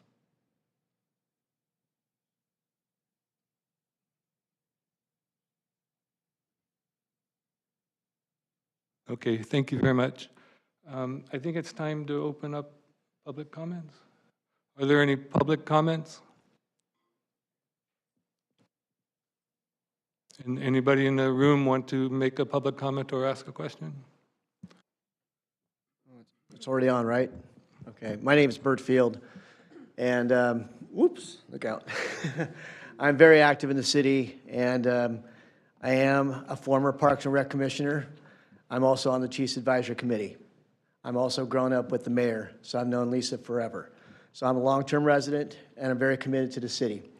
So a couple things. Hossam talked about Blue Pack. That's how I got involved, was going after trying to get election reform to happen, because in elections, it's not weighted equally. If someone has money, they can flood certain markets with advertisements, whether it be truth or false or whatever, and it does change things. But being Blue Pack, the fact they have to name who they're from did help us quite a bit. So that's when I kind of jumped in the game a couple years ago. And of course, I ended up even suing the NFL over the use of this youth soccer park for their media center.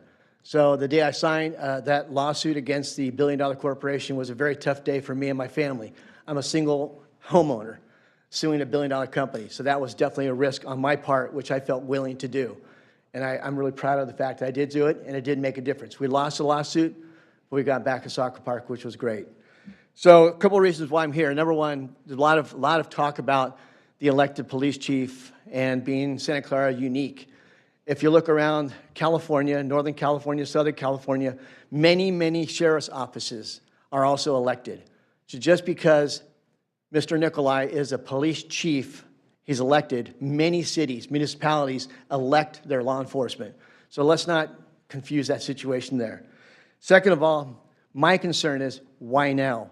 Why is the push now to make this happen? We have a presidential election coming up in less than 13, 14 months from now, where something like this could be on the ballot, right or wrong. It could be then voted on again by the residents at a net zero cost to the residents. Right now, to put it on a short-term list of changing it and put it on an election, it's going to cost us a lot of money. In 1972, which was a presidential year, it was a 3-to-1 ratio of people turning down the option of getting rid of our police chief. In 1994, which I was 34 at that time, it was a 2-to-1 ratio of people turning down the option of removing their opportunity to vote for the police chief. So I'm a big fan of Santa Clara Police. I'm a big fan of all the people who work for our city. And I can tell you right now, I'm a full supporter of our police department. I've seen them top to bottom. And I did. And the reason I got involved with the Chiefs Advisory Committee was I did try to get involved in DEI group. And I don't look very diverse, but I'm a redhead kid who tans up real well. Okay, I'm a very diverse background. And the fact is, I wanted to make sure that we were all represented. And because of that, Mr. Nikolai saw me. He says, if you want to take that time and fully commit, I went through 3 rounds of interviews, and no one thought I'd make it that far. But he goes, would you help me be part of my Chiefs Advisory Committee under one condition? If I'm screwing up, let me know. And I said I can do that. So I applied. But thank you very much. Thank you. Anybody else from the public? Just come forward to the dais. Do we have speaker cards? Did you want to go through those? Well, why don't you go ahead since you're standing, please? Okay. I'm Julie Turner. We seem to be faced with a complex set of issues in considering how best to choose our chief of police and city clerk. I try to be unbiased and look for reasoned basis for my beliefs, and in this case, recommendations to this committee. I've looked at other sources on how to hold power in as honest and ethical a manner as possible. In my search, I found a document entitled Selecting a Police Chief, a Handbook for Local Government, published by the Police Executive Research Forum out of Washington, D.C. The Police Executive Research Forum is a national professional association of chief executives of city, county, state, and local law enforcement agencies with the objective to improve the delivery of police services and the effectiveness of crime control. I was struck by a few things in this document regarding standards for selecting a chief of police. It reads, "The police must, within the limits of the law, be responsible and accountable to citizens as the ultimate source of police authority." I don't know how much more clear it could be. This seems a good guiding light for us. Be responsible and accountable to citizens as the ultimate source of police authority. This strongly supports that Santa Clara continue to elect its police chief, and I would argue the same for the city clerk, as being positions that are best served being responsible and accountable to citizens as being the ultimate source of their authority, both as chief of police and as the city clerk, rather than accountable to whomever appointed them to the position, may it be the mayor, city manager, or the city council. Our city charter is set up to create a balance of power, and it seems that I'm not alone in the view that the authority for these positions of power must not lay in the hands of the city council, mayor, or city manager, but instead come directly from citizenry and therefore by an open, independent election. It seems unwise to give up this right of election. It is hard to regain the power or those rights once they are lost. We citizens currently have the power to vote who we believe will best serve our city. I suggest we keep it that way. Thank you. Thank you. Do you want to go through the cards or just? I think there's only one more person in the audience who wants to speak, if anybody. Please come forward.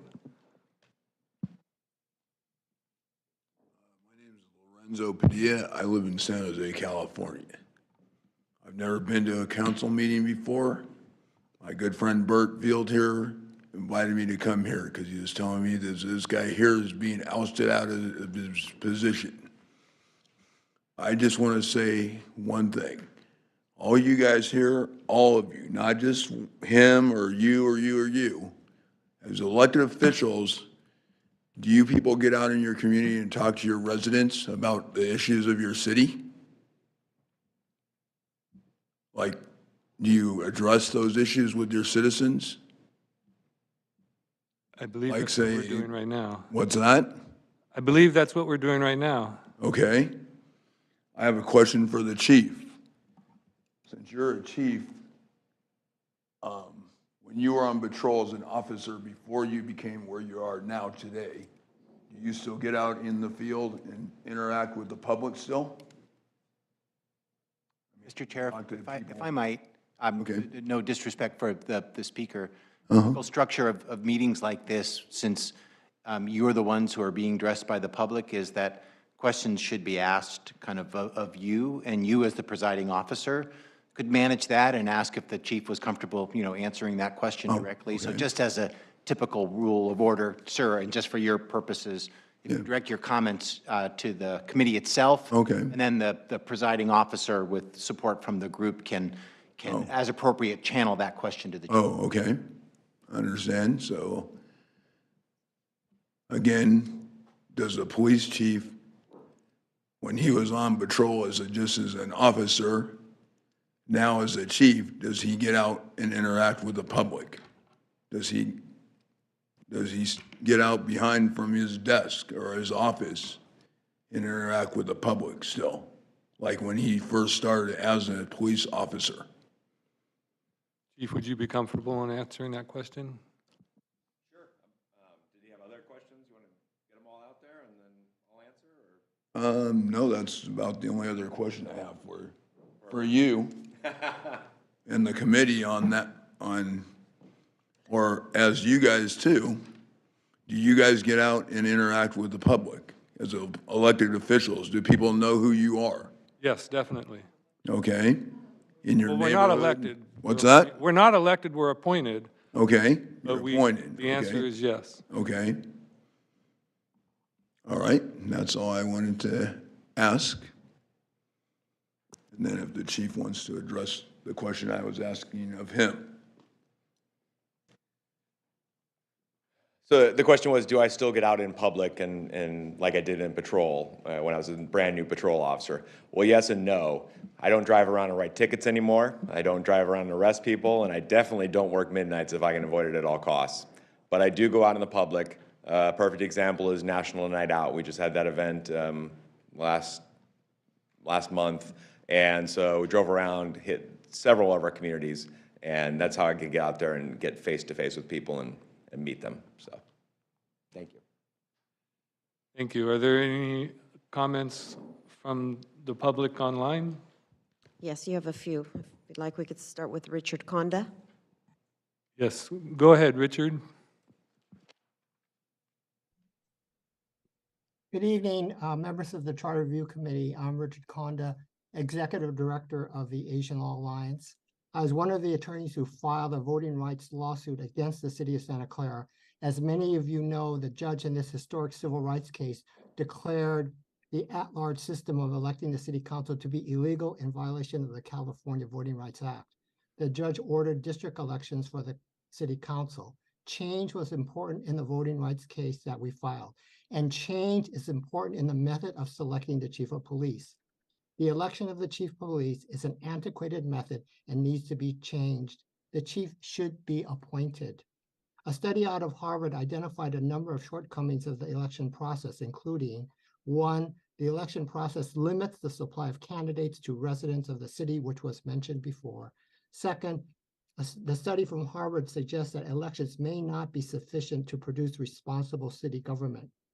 A Virginia Law Review article concluded that elections did not function as an effective accountability mechanism. I would urge the committee to recommend to the city council that a charter amendment be placed on the ballot so that the residents of Santa Clara can vote for change to an appointed chief of police. Thank you very much. Thank you. Next speaker, Mark Gilly. Go ahead, Mark. Sure. So I would first counteract that previous speaker by saying that the people that vote for their chief of police can enact change when they want. The other notes that I would add as a previous member of the DEI Task Force Subcommittee for Police Use of Force, to the chair, we were not spending money. We were volunteers, and the police chief and his staff were volunteering their time to train us. And as Chief Nikolai mentioned before, I think many of his staff and himself probably volunteer their time to go to the National Night Out. So to Cynthia's point earlier, our charter was to improve DEI for the city of Santa Clara. We do not need to wait for the city council to put something on a ballot to discuss whether we're going to elect or not elect a police chief. Our charter was to evaluate and provide our suggestions, which we had. So I can't see the dais anymore, but from anyone left of the city attorney, raise your hand if you've not seen the letter, because we can get it to you. Please show the dais on the camera. Mr. Chair, if I might. Yeah, there you go. I see it now. So very good. I was not here at the time, so if anyone wants to send me anything about anything, please go ahead and contact my office or contact me directly, and I can give that information to you. If the clerk has your information, I can send that information to you. Everyone does. So I'm actually curious, for a show of hands, from you, sir, to my left, your right, who has not seen the letter that police chief referenced earlier? I've seen the letter. I'm pretty sure Member Davis has seen the letter since she was on the DEI at the time. Yeah, agreed. Okay, so the other four of you have as well. I hope, no, I see one in a negative shaking. Okay, so let's try to get that done, if possible. And City Attorney, I can reach out to Cynthia or you and hopefully make that happen. Over. Very good, thank you. Thank you very much. Next speaker is Wesley Mukuyama. Go ahead, Wesley. I have a one very simple question. I'm completely ignorant of why doesn't the city or all cities have a police commissioner? That's okay. I'll let that go. But I fail to see the accountability when the police chief was the only candidate. It's not an election; it's like a referendum. Even if you voted, you can't vote on a referendum. You can vote yes or no, but you can't. If 10 people vote for Nikolai, he wins. So I think he has unfettered power. I remind you that the former city of attorney, not the present city of attorney, was an appointed, and he was fired. He was removed because he did something illegal or unethical. And so we really, our city council represents the public. This is a republic, and therefore they speak for the people. So we also have to take a look at that. Why didn't Chief Nikolai look at the other council members who admittedly did something wrong during the grand jury report, which was supposed to be kept quiet? Why didn't he ask for those others? I tend to think it's political, and that's what happens in an election. An elected official, an elected official. It depends on other people to get him elected, and that's why I'm against an elected police chief. Thank you, Wesley. Next speaker is Gary. Go ahead, Gary. Can I ask Chief to clarify on Can the allegations or later? Can you hear me? Hold on a minute, please, Gary. Member Chandra, can you repeat your question, please? So the allegations what Mr. Wesley has made, right? Can you give a chance to Chief to clarify them, or can you answer them or not? No? Let's have the public comment continue, and then we'll revisit that question after. Thank you. Go ahead, Gary. All right, great. Am I still on? Yes. Yes. Great. Yeah, thank you. I do go by Gary. My first name is actually Garrett, and I sent an email earlier today, but my family has been in Santa Clara since 1959. I grew up near Homestead and Kiley and Mary Gomez Park. I voiced my opinion in support of putting a measure on the upcoming ballot for the voters to decide if they want to change a position of police chief and city clerk to appointed. My opinion is not an appeal of emotion, but an educated decision based upon research of academic studies. And I've also had discussions with close friends of mine who are in law enforcement leadership throughout Santa Clara County and the state of California. Earlier today, I sent an email to the committee, highlighting research papers and surveys from notable institutions. I believe Mr. Condon mentioned a couple of them. They might be the same from Harvard University and Virginia Law Review. In addition to that, Hofstra University, and I included a CBS News poll. I did not slant or truncate any of their research or conclusions, and I provided them to this committee in full. I would appreciate each of you taking the time to read not only the conclusions, but also the citations, references, and data that support their conclusions. In fact, I think in that email, I also, the young lady that spoke a little bit ago, she mentioned the PERF and the International City County Management Association document titled Selecting a Police Chief, Handbook for Local Government. I provided that as well in its entirety. But I emphasize the references because I watched a couple weeks ago someone called in claiming to have reviewed many national studies and worked with human rights organizations that unanimously say an elected police chief is the best way to reform law enforcement. That's patently untrue. There are no independent research organizations that have said that. And the last thing I'll point out to you, to the entire committee, is that the city council who appointed you before 2018, not one minority sat on that council.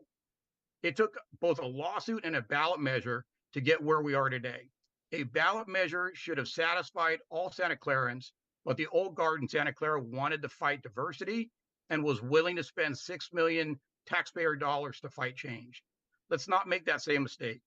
The voters are capable of checking the box to keep an elected police chief and city clerk if they still want that, and they can check the box to a point if they want change as well.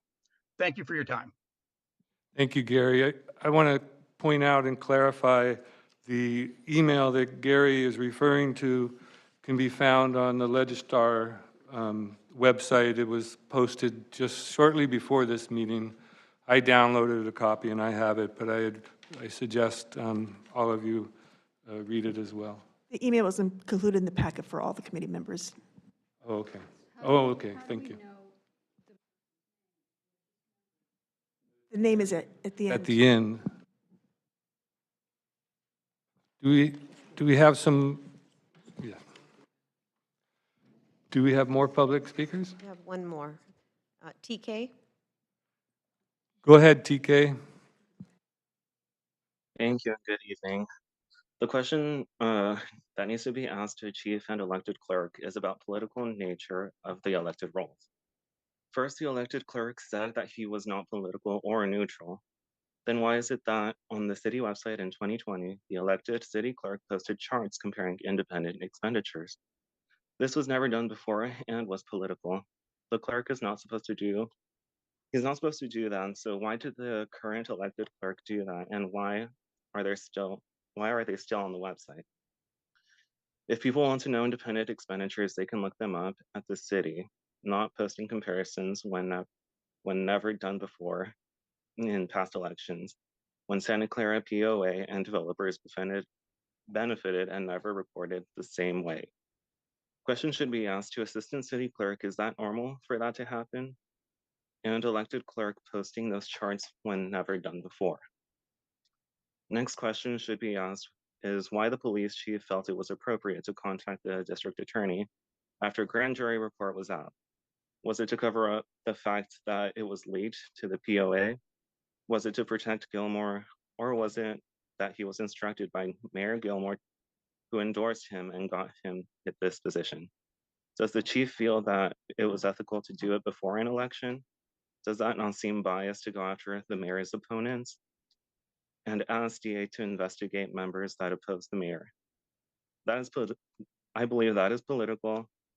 That behavior is fireable, yet people have to wait to vote out that political corruption with an elected chief.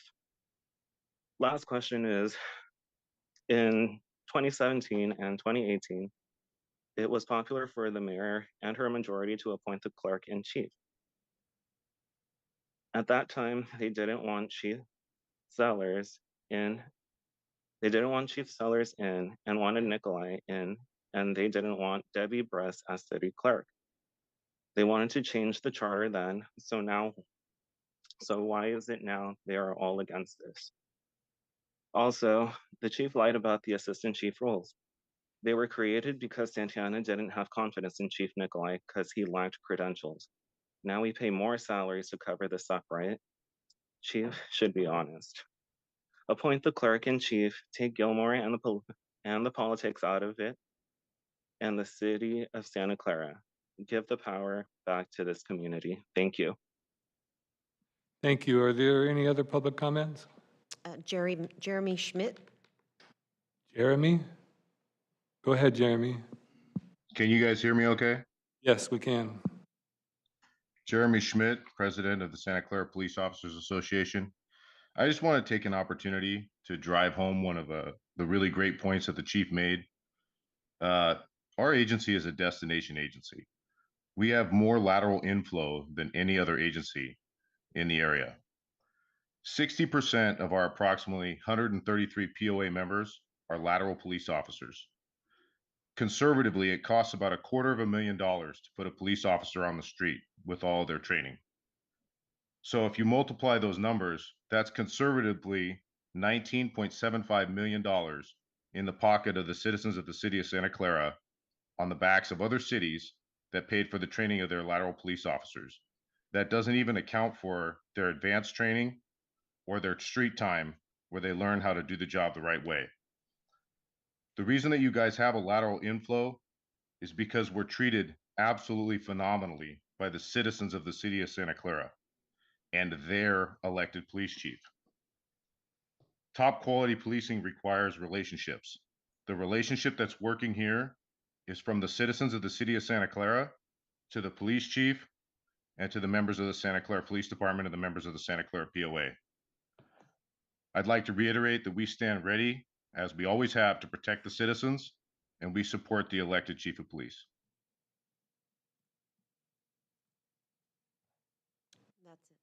Thank you. Do we have any other public comments? One more in the room? This is just a observation. We're sitting here in the public trying to keep track of a incomplete set of documents that seem to be flying all over the place. Is there any way that you guys can consolidate this so that we can get on the same page you are? And also, it's kind of difficult to sit here and be put in back of the agenda as a member of the public. I'd like to see you guys put the public's information to the beginning of the agenda so that we can talk to you first and then get out of here without having to spend 3 or 4 hours just to make a 5-minute comment. I think that would be respectful for the public who wants to come in and be a part of this process. Thank you. So the city does have a web page for this committee, and most, if not all, of the documents can be found there. For the email that was referenced tonight, you'd have to go to another web page, but maybe we could move that over. So there is a full packet at the front of the room over there. You can, all the materials are there. You can review that. All the materials the committee has should be in that full packet. And we post them as post-agenda materials after the meeting as well. So those will be available on our city website as well. One of the, I think just the second to the last commenter said that he had a bunch of stuff that's incoming. I know you don't have that yet. How can I get a copy of that? If you're referring to the POA survey, is that what you're referring to? No, it was the, I'm sorry. I think he's referring to Gary's Gary's email? that had lots of studies referenced in his email. So when you get a copy of his email, then you can see what studies he's mentioning, and that would be in the packet, his email. Okay. So he was referring to stuff that you guys already have. We don't have them yet, but we'll take a look at them. Actually, you do have it. No, we don't have the studies. We don't have the Harvard studies. The links are all here. The links, right. Yes. Yes. So tomorrow, when you go online, or when we post this as post-agenda materials, all of that information will be available to the public, and you can access it through there. Okay, so there's no leakage here that it's going to places without going to the public, correct? No, it is going to the public. It'll be posted. Thank you.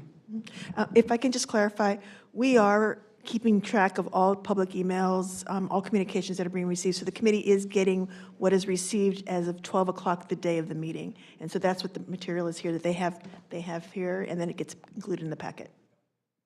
And the committee doesn't see this until 7 o'clock. So we haven't had time to read it. Correct. We get it. We include comments up until 12 o'clock noon, and we try and send it out as soon as we can after that deadline.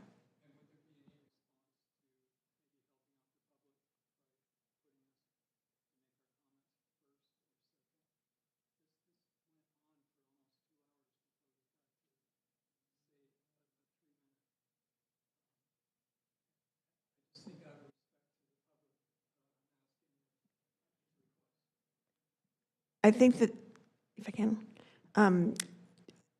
the challenge is that we have a public comment for each agenda item. So if you're asking us to take items that don't necessarily need to go to the public first, and a lot of comment like minutes or something, we could probably move out that on the agenda. But each item has to have a public comment period, an opportunity for the community to have comments. So in this particular item, the sequencing was to allow the community to ask whatever questions that the two speakers might want to address in their comments. So they wanted to hear the questions first, then we were going to hear the speakers, and so that they can include their answers in the responses. And then the next item is to provide comment, so that you could hear the full presentation before you made your comments. That was the intent.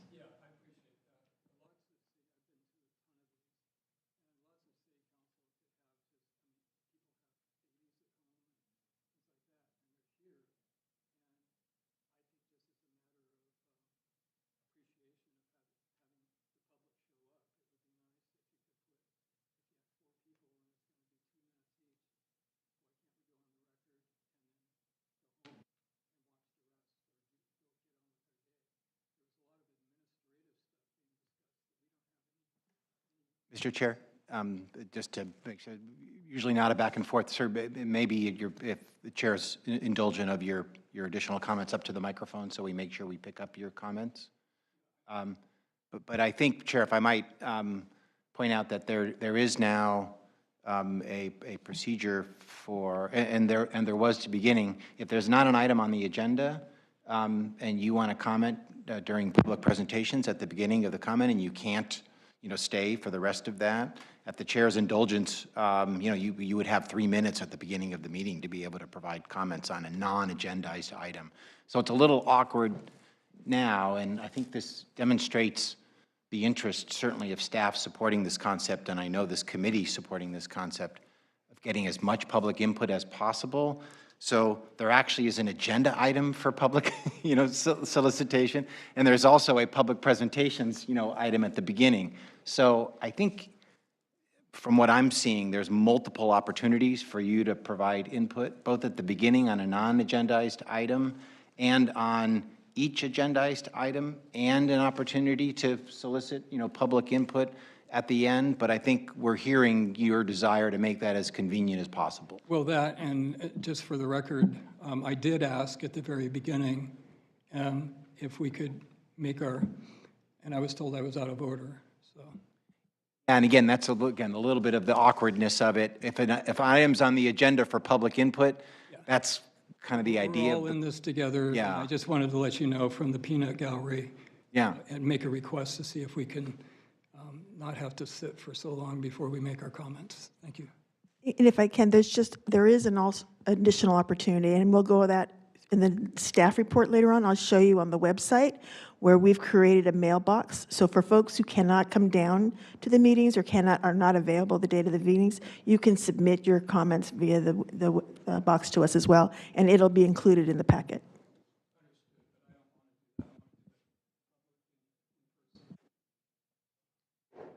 Thank you. Let's go back first to Chandra's question. Chandra, I think you make a good point, because earlier a public speaker asked the chief a question and he got to respond. And then some online speakers asked questions and he didn't get to respond. And so I see you nodding your head, and you're agreeing that I'm restating your request. I think that's a valid request. And so Member Coulterman, did you have a question? Okay, so Chief, would you like to respond to the questions that were asked?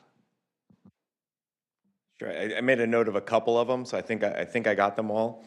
There was one question about why I did the letter, and was it political? And my response to that is the grand jurors did a full investigation and made a report of possible criminal violations. I don't know what's anything more appropriate for the police department than to investigate criminal violations. And I don't know anything that's stronger than the chief of police responding to the district attorney to review it. And I think if you look at what happened later, when a council member was indicted for doing exactly what the grand jury report was warning, I think my letter was shown to be appropriate. There was several comments by Gary Bondog. Gary is well-known to the city of Santa Clara and well-known to the Santa Clara Police Department. I'm not sure how much detail I can go into on that, but he is well-known. And there were some comments by TK, and one of them specifically said something to the effect that I was lying. And there's really nothing more important to a police officer than their integrity. And he said that I was not being truthful about the assistant chief's positions. So I don't know who TK was, but unless he was the city manager's confidant, I don't know how he would know something that she told me directly and that I was wrong about that. So I wanted to make sure that was clear. And I think that was all the comments that were directed, or questions that were directed towards me. Thank you. City Clerk Haggag, would you like to respond? I think that's the second time tonight where I was accused of not doing my job. But one of the commenters that TK mentioned or brought up well, he made a comment that I said that the elected clerk is not a political position. I don't recall ever saying that. I think everything in politics is political. It's in the word. And so the question is, what is somebody's intention behind it? And do they have integrity? Do they have morals and ethics? We talked about that earlier. So the incident that TK is referring to is, I believe it was in the 2020 elections, in which I, as the elected clerk, and through the clerk's office on the city website, published bar charts that indicated I think it was updated every couple days or something. What happened? About the independent expenditures that were spent in Santa Clara races. And he brought up the question, well, any resident can go and look up that information on their own. Why did I do it? If you will indulge me for a couple minutes, before I ran for office, I had been coming to council meetings for years, and I had approached the city council and city staff, the IT department. Why were council meetings not being live streamed? Why did I have to dial into Channel 15? I don't even have cable TV at home.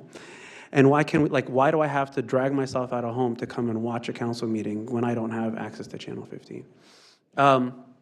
And the answer I got was, well, if you wanted to do it, you could get access to Channel 15, or you could come in person. And I work in tech, and I don't take no for an answer easily. And so I used to show up to council with nothing but my phone and streaming the council meetings to Facebook Live.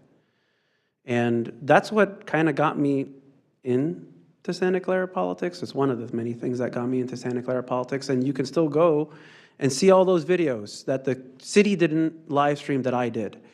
And I'd like to think of myself as a trailblazer. And it was, I will say this with full pride and certainty, that it was because of my live streamings. Here was a kid who could come and live stream when the city itself said, oh, we couldn't do it, it's too difficult, and I did it with nothing but my phone.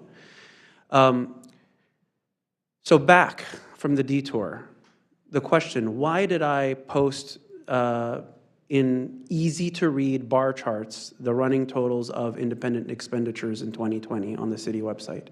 And I will put the question back to TK and anybody else who's asking the same question or wondering the same question. Have you ever tried to go to Netfile and look at campaign finance form submissions? It is a nightmare. It is extremely difficult to be able to track that. And as somebody who works in tech, and as somebody who day in and day out looks at data, it's very important to be able to consume data in an easy-to-read manner. And so in my trailblazer mentality, I felt it important that information is power. I did not taint the information. I did not skew the information. I simply published in an easy-to-read format what was already there. And the residents and voters have a right to know. That's why all of this information is legally required to be made public. But then there's a question as, are you meeting the letter of the law by making it available to the public, but it's really difficult to get to? Or are you meeting the spirit of the law, which is informing the public in an easy way? And I not only wanted to meet the letter of the law, but I wanted to meet the spirit of the law. And that's what I did. I wish that every city could do the same. I wish that it was easy to consume the information that is published on the campaign forms that every candidate and committee has to file.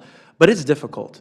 And as somebody who believes in transparency and open government, I wanted to use my position to help the citizens to be able to see that information easily. I wish we could do it in every election. I really do. Just like the city now live streams all the council meetings and this meeting itself.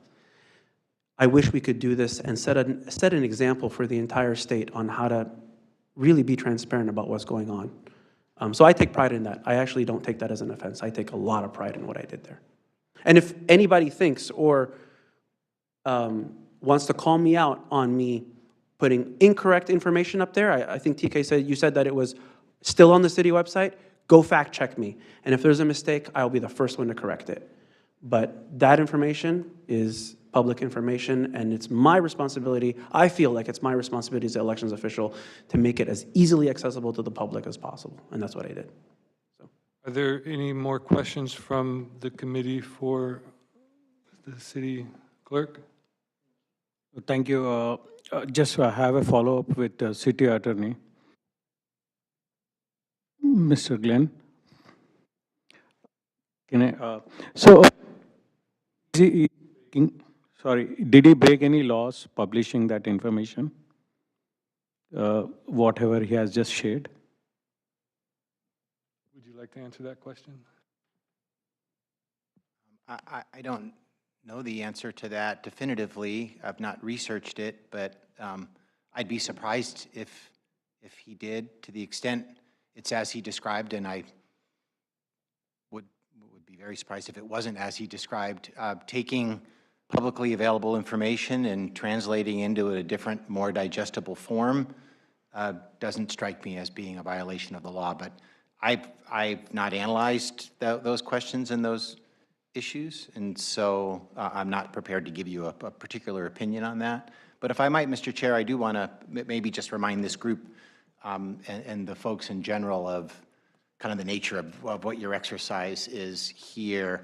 I know there's a lot of interest and curiosity about particular actions maybe taken by the chief or by the city clerk, you know, and how they've conducted themselves. And some of that may be relevant to your discussions about appropriate role of the city clerk and the police chief and how it might different and be nuanced as between an appointed and an elected version of either one of those things, and that's absolutely appropriate for you to discuss. But I would caution you against using kind of this forum in your analysis as a discussion and a critique or revisitation or investigation of particular past acts, you know, engaged in either by the city clerk or the police chief. It really is about role and function and structure, you know, of government in terms of what the Constitution, you know, looks like.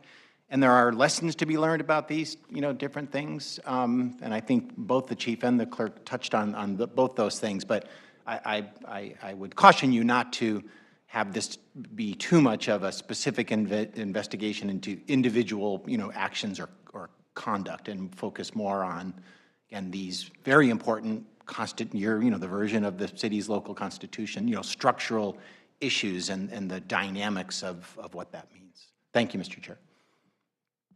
Any other questions? Member Colterman? I'd just like to ask city staff, for the people listening and all the other residents, could you just go over where people can find our webpage on the city website, and how do they send an emailed comments? What do people do in order to email comments to get to our committee? Before we get to that, I want to specifically find if there are any more questions for our city clerk. So I can sit down.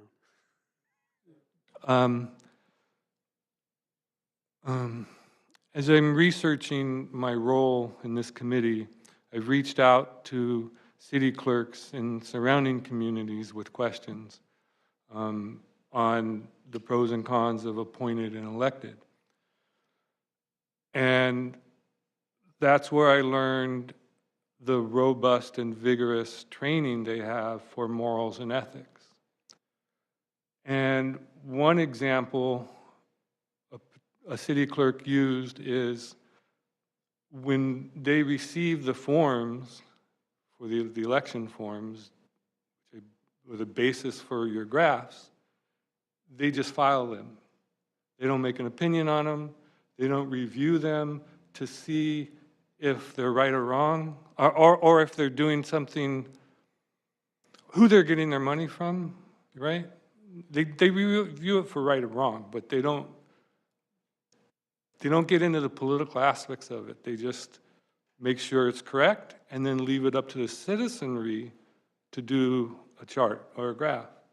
Because it's important for a city clerk to remain transparent and retain the trust of the community so that the questions that you were just asked would not have been asked, because I don't believe an appointed city clerk would have done that. So that's my belief. Maybe you have a different belief. Do you believe? I would respectfully disagree. The clerk's office, when they receive forms, they do review them. It's not just a simple note and file. We do review them. We look over them. We make corrections. We return them and advise the. We do not provide legal advice, but every candidate is responsible for their own legal advice. But if there is an incomplete portion of the form, or if it is not filled out properly, so the statement that the clerk's office is simply there to accept the form and upload it to the portal. That wasn't my statement. Is incorrect. That wasn't my statement. You did Can I mention at the clarify? beginning that, yes, please. So they do accept the form, they do review it for accuracy and completeness, but they don't dig into how much money did the 49ers spend, and then have an opinion on. They don't get involved in painting a picture of what's going on.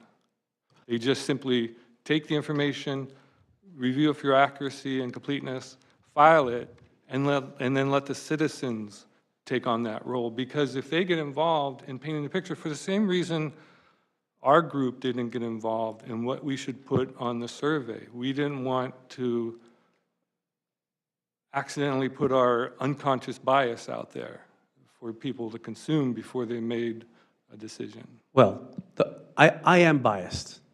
I am biased in favor of transparency. I am biased in favor of following the rules, which is why when I find that either individuals or committees or organizations are in violation of those rules, that I follow up on that. None of us are unbiased. We're all human. It's the what are you biased in, right? And so from a principled stance, nothing that I put on those charts are what you would say, and I think what TK said, tipping the scale. I didn't dig into where the monies came from. I simply reported that Committee XYZ spent in favor of this candidate or against this candidate, which is on page 1 of the form. I didn't go and said, where did they get $100 from here or $50 from there? None of that. It's just the page 1 summary. You compile it. I challenge anybody here to go on NetFile and try to compile that. It is hard. It is really difficult. And it took me years to figure out how to do it, and I still needed assistance on how to do it. So simplifying information that exists, you may not like the information that is being posted, but that does not make the information biased. If you don't like it, maybe you'll feel that it's biased because it is pointing out something that you may not like being pointed out, but that the information it's raw information. There has been no manipulation of the information. It is simply the information that any one of you could go and compile the same charts. I don't see that a problem. I don't see that a problem even for an appointed clerk to have done that. It's the same question as to this gentleman here who asked, how can I access the forms? There's nothing in the charter or nothing in any resolution or city policy that says that the city has to make a website. But we do it because we want to give information to the public. We want to make it easily accessible. We trust that our residents are informed and they are well educated enough to make their own personal decision. Providing information is not illegal. In fact, I would be derelict in my duty if I didn't do that. That's how I see it. So if you feel that I maybe provided too much information, that's strange to me that anybody would complain that somebody is providing too much information. I'm a little bit confused as to this line of argument or thinking, because my role as the clerk, as the elected clerk, is to provide information, and now I'm being chastised for providing too much information. So I'm a little bit confused, and I know you're relaying some feelings towards that. I know we can't get TK back on the line, but I don't know if I'm addressing your question, or maybe I'm misguided in what you're talking about. Yeah. And Mr. Chair, if I might, to translate a little bit, and I appreciate, committee member, your question now, and now that I understand a little bit better the context of the inquiry. I think this might be a fair line of inquiry, if the group is interested, for when you've got other appointed city clerks to come in, again, to compare and contrast an elected official's approach to what an appointed official might do under those circumstances. And there may be rules and standards that I'm certainly not aware of that the appointed city clerks might be, that could give you a different feel for, in this particular context, right, how that would be approached. So appreciate, didn't mean to cut you off, member, in terms of the nature of your question and my sense of it. I now have a better feel for it and really do think the appointed city clerk might be a good source of that information and have a sense of the standards and their approach, so you can decide whether or not that's different or not, good, bad, or otherwise. Thank you, Mr. Chair. And even if I may, even if the appointed clerk that comes in the next meeting doesn't do it, doesn't mean that others wouldn't or couldn't, right? Again, if I use the analogy of this meeting, we make the information easily accessible on the website. There's no policy for or against that. And so it is based on what is the philosophy? How do you prioritize giving information to the public? How do you prioritize educating the public? Now, you're right. Somebody can tip the scales and try to put in a little bit of bias. I hold myself to my own moral standards where I believe I didn't do that. Some others may believe that I did based on the contents of what was in those charts. But I would love to hear that and what made them feel that way so that I can do better in the future, but I don't believe I did. And so this line of questioning that I had a motive, or I'd love to learn more about that, yeah. I think we'll get more clarity, as the city attorney suggested, when we talk with an appointed city clerk, and we'll bring this example up. Thank you. Are there any other questions or comments for our city clerk? Member Chandra? Thank you, Chair Jeff. I really appreciate it. This is for generic, right? So the whole the committee itself is to listen to the public, listen to the people, as to understand. I'm also learning this kind of process, right? And definitely I tend to appreciate you giving me a chance to ask and standing by me. Second thing is for the city staff, right? So the questions what we have here, we didn't receive this after 12 o'clock by email. It would have been great if you would have next meeting if you receive after 12 o'clock by email, because it would give us a chance to review and come here. Because last time we reviewed at 12 o'clock, after 12, it was in our mailbox, and we could review that. We'll get them to you as soon as we can, after 12 o'clock. Thank you. Happy to do that. Thank you, City Clerk Hagag and Police Chief Nikolai, for your time tonight. We really appreciate it.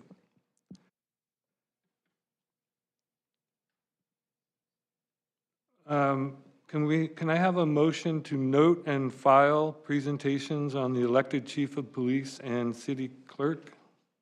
And a second? Motion to note and file presentations from city clerk and police chief. Second. I have a motion from member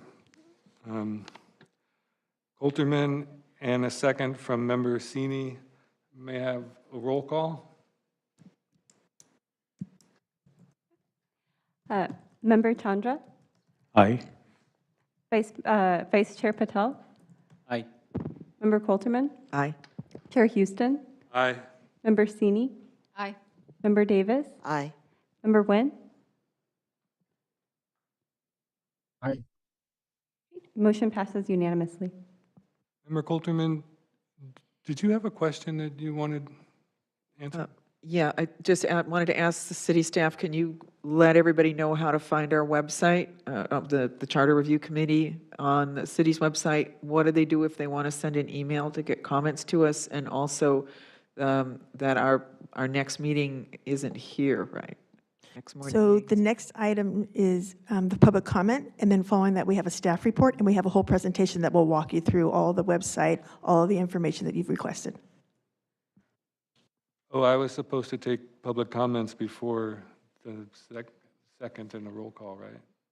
Or I think we're finished with public comments, because you said, okay, good, I got confused.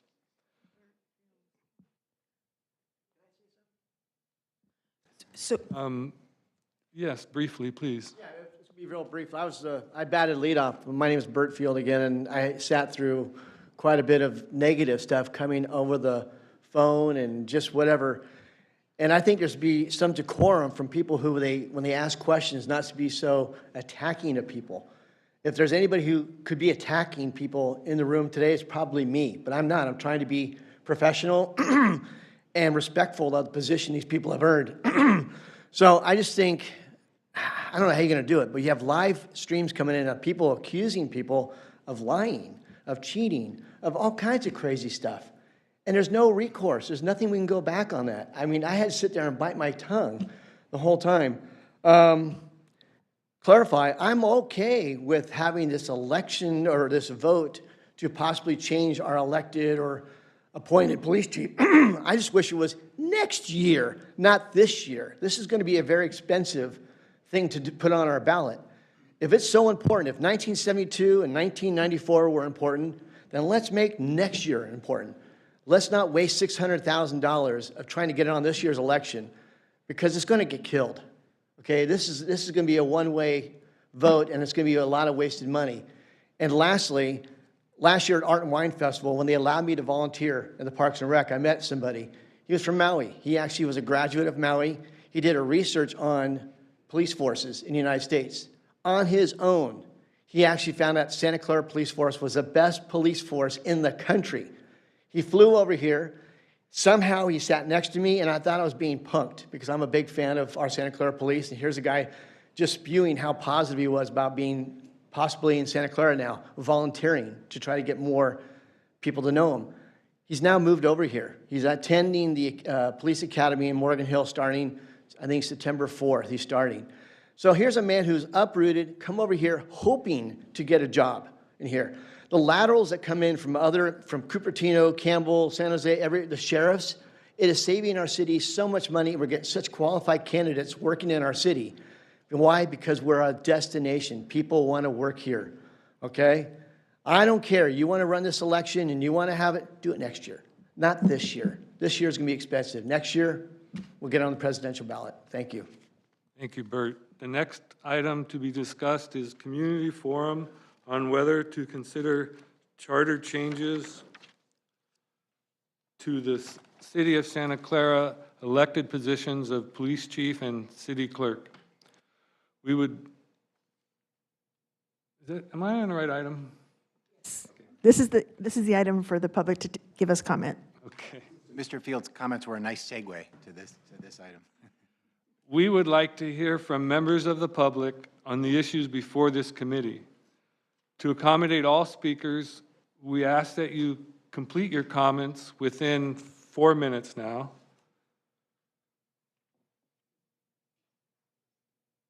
I now invite comments from anyone in the audience and those who are joining us on Zoom. Speakers will be called up 3 at a time. Staff will be using the easels to track input from the community.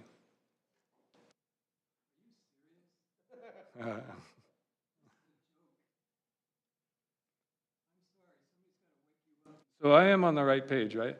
Okay, good. Yes. All right. So do we have any public speakers? We do have a speaker card for Julie Turner, So good. And and we also have a speaker card, sorry, for Burt Field.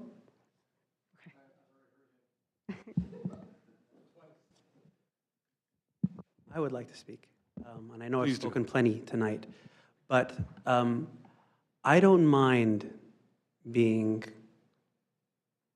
I know the word was attacked was used. I probably wouldn't use that word because I assume good intent from the speaker who spoke on the phone, TK, and I know, Jeff, maybe that may not be your personal opinion, what you were referring to me, or the things that you were saying to me, but I don't take that personally. In fact, I am an elected official. I better have thick skin, and I answer to you. I answer to TK. I think it would not be appropriate for a member of the public to attack a member of staff that is not elected. Because that person reports to either the manager or the council, and so those comments should be directed to them. But I report to the people, so I can take it. I don't mind it. I either have an answer for it or I don't. And that's on me if I don't. So I appreciate the comments that were made earlier, although I disagree with them, that as an elected official, I can take it. It's my job to take it. And if I'm not on the right track and I'm off track, it's your all responsibility to call me out, which is, I appreciate those who bring up those issues so I can address them head on. And if we agree, great. If we don't agree, we, part with respect for each other, and I appreciate that. So, thank you. thank you. Are there any other public comments in the room? Are there some online? We have one. Would you like me to proceed? Yes, please. Wesley Mukuyama. Go ahead, Wesley. Yes, I do not agree with Mr. Burt about the Santa Clara City being the #1 police department. There have been a lot of things going on, and I notice that most of the people that are in support of the police chief being elected are Caucasian, and we have a large Asian population. I would like to understand. I do know that there have been a lot of scandals in this city, and I'd like to know more about that. And I really feel that we need to look more closely into the cleanliness or whatever Bert is saying about the police department. Thank you. Thank And you. I haven't asked I didn't get the answer about why isn't there a police commissioner? Is that a question, an answer we could put on the website with your list of questions? Or do you want to answer it now? Either way is okay with me. We can take the question and then we'll come back with an answer if it is appropriate. Okay, thank you. Are there any more online speakers? Okay. Our final agenda item is a city staff report. Does staff have a verbal report? We have some slides we want to share with you. So if we can get the presentation.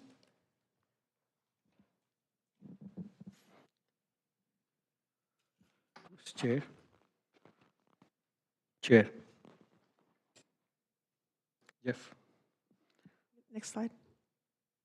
Yes, Member Chandra? Can I have 2 minutes break? I just have to. Yes, sure. Thank you. Do we want to continue, or should we wait till he comes back? I believe he asked for a 2-minute break. Oh, 2-minute break, okay.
mentioned earlier, one of the goals that we have as a task force is to try and get people engaged in this process. And so wanted to let you know, we have set up a charter review URL. So there's the URL if anybody's looking for information on the Charter Review Committee. It's www.santaclaraca.gov/2023 Charter Review. And I will walk you through it as we go through the presentation. Can I get the next slide, please? So you can also, in terms of how do you get there, so you can find it by navigating to the santaclaraca.gov homepage, going to our city government and city committees. So we've given you a screenshot so you'll see what it looks like. Next slide. When you get to the committee webpage, you'll see that the Charter Review Committee is on the left-hand side menu, and then you just pick that particular committee. Next slide, please. The website includes background section. It includes the committee list and meeting schedule. And if you click on those little arrows to the right, it'll bring up the video and all the details for each meeting. And I'll show you that in a minute. So again, when you click it, you will see all the meeting details. You'll see the description of the meeting and where it was located, the time, the agenda materials are there. And then after the meeting, all the video is uploaded. So anybody who cannot attend a meeting can actually see what happened at the meeting. Next slide, please. You can also sign up for City News. And so you can sign up and you'll automatically subscribe to the list and we'll send you information on the meetings. Next slide. Here you can see how you can sign up for City News and information about the Charter Review Committee. You just put your email address, you hit submit, and it'll take you in to select which newsletter you would like to subscribe to. Next slide. We will upload all presentations from the Review Committee website after each meeting as post-agenda material. The meeting information materials are also located on santaclaraca.gov/meetings. Next slide. Hold on one second. There's a different slide. It's the PowerPoint that I sent you this afternoon. Just one second. We have a different last slide.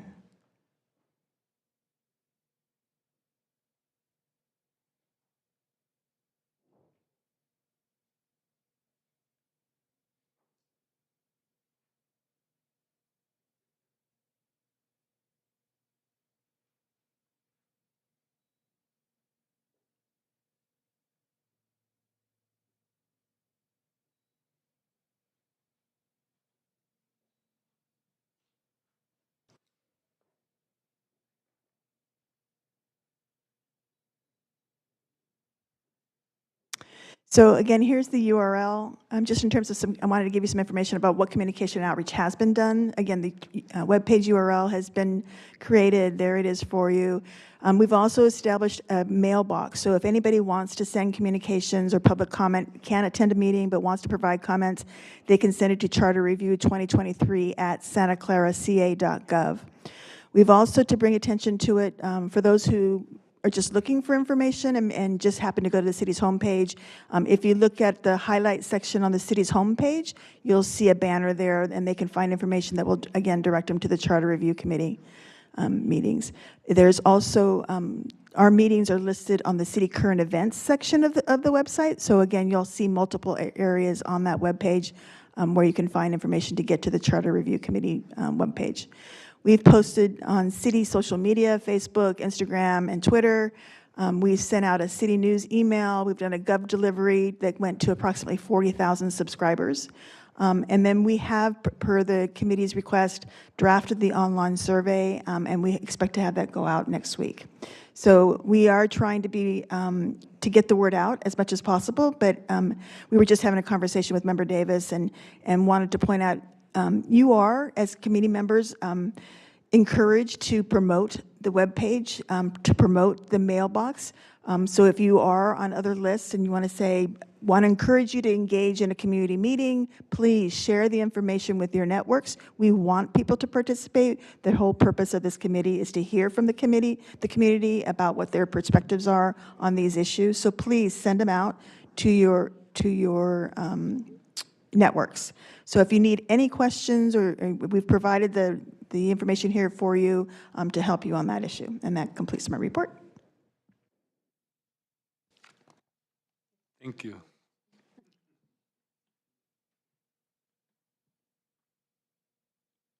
Our meeting is now coming to an end. I want to thank everyone for coming to tonight's meeting. Sorry, Chair. There's one member of the public on Zoom who has their hand raised. I'm sorry. Go ahead, Member Chandra. I would like to appreciate, it's a wonderful website, elaborative, great work. Thank you so much, guys. As we are also spending the time, you are also spending the additional time. Really appreciate it. Great work. Thank you.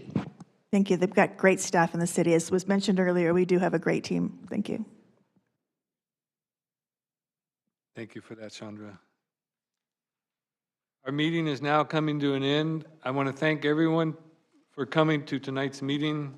Our next meeting of the committee will be on Thursday, September 14th, 2023 at 7 p.m. at the Central Park Library. At that meeting, we will have presenters who will speak to the attributes and constraints of appointed police chiefs and city clerks. On behalf of the committee, I would encourage members of the public to attend that meeting to share their views and learn more about the options under consideration. Committee members, do I have a motion to adjourn this meeting to the next meeting of Thursday, September 14th, 2023 at 7 p.m. at the Central Park Library? Motion to adjourn. Thank you, Member Coulterman. Second. Do we have a seconder? Thank you, Member Chandra. If we have no objection to this motion, I will now adjourn this meeting at, it looks 9:30? 9:50. Thank you.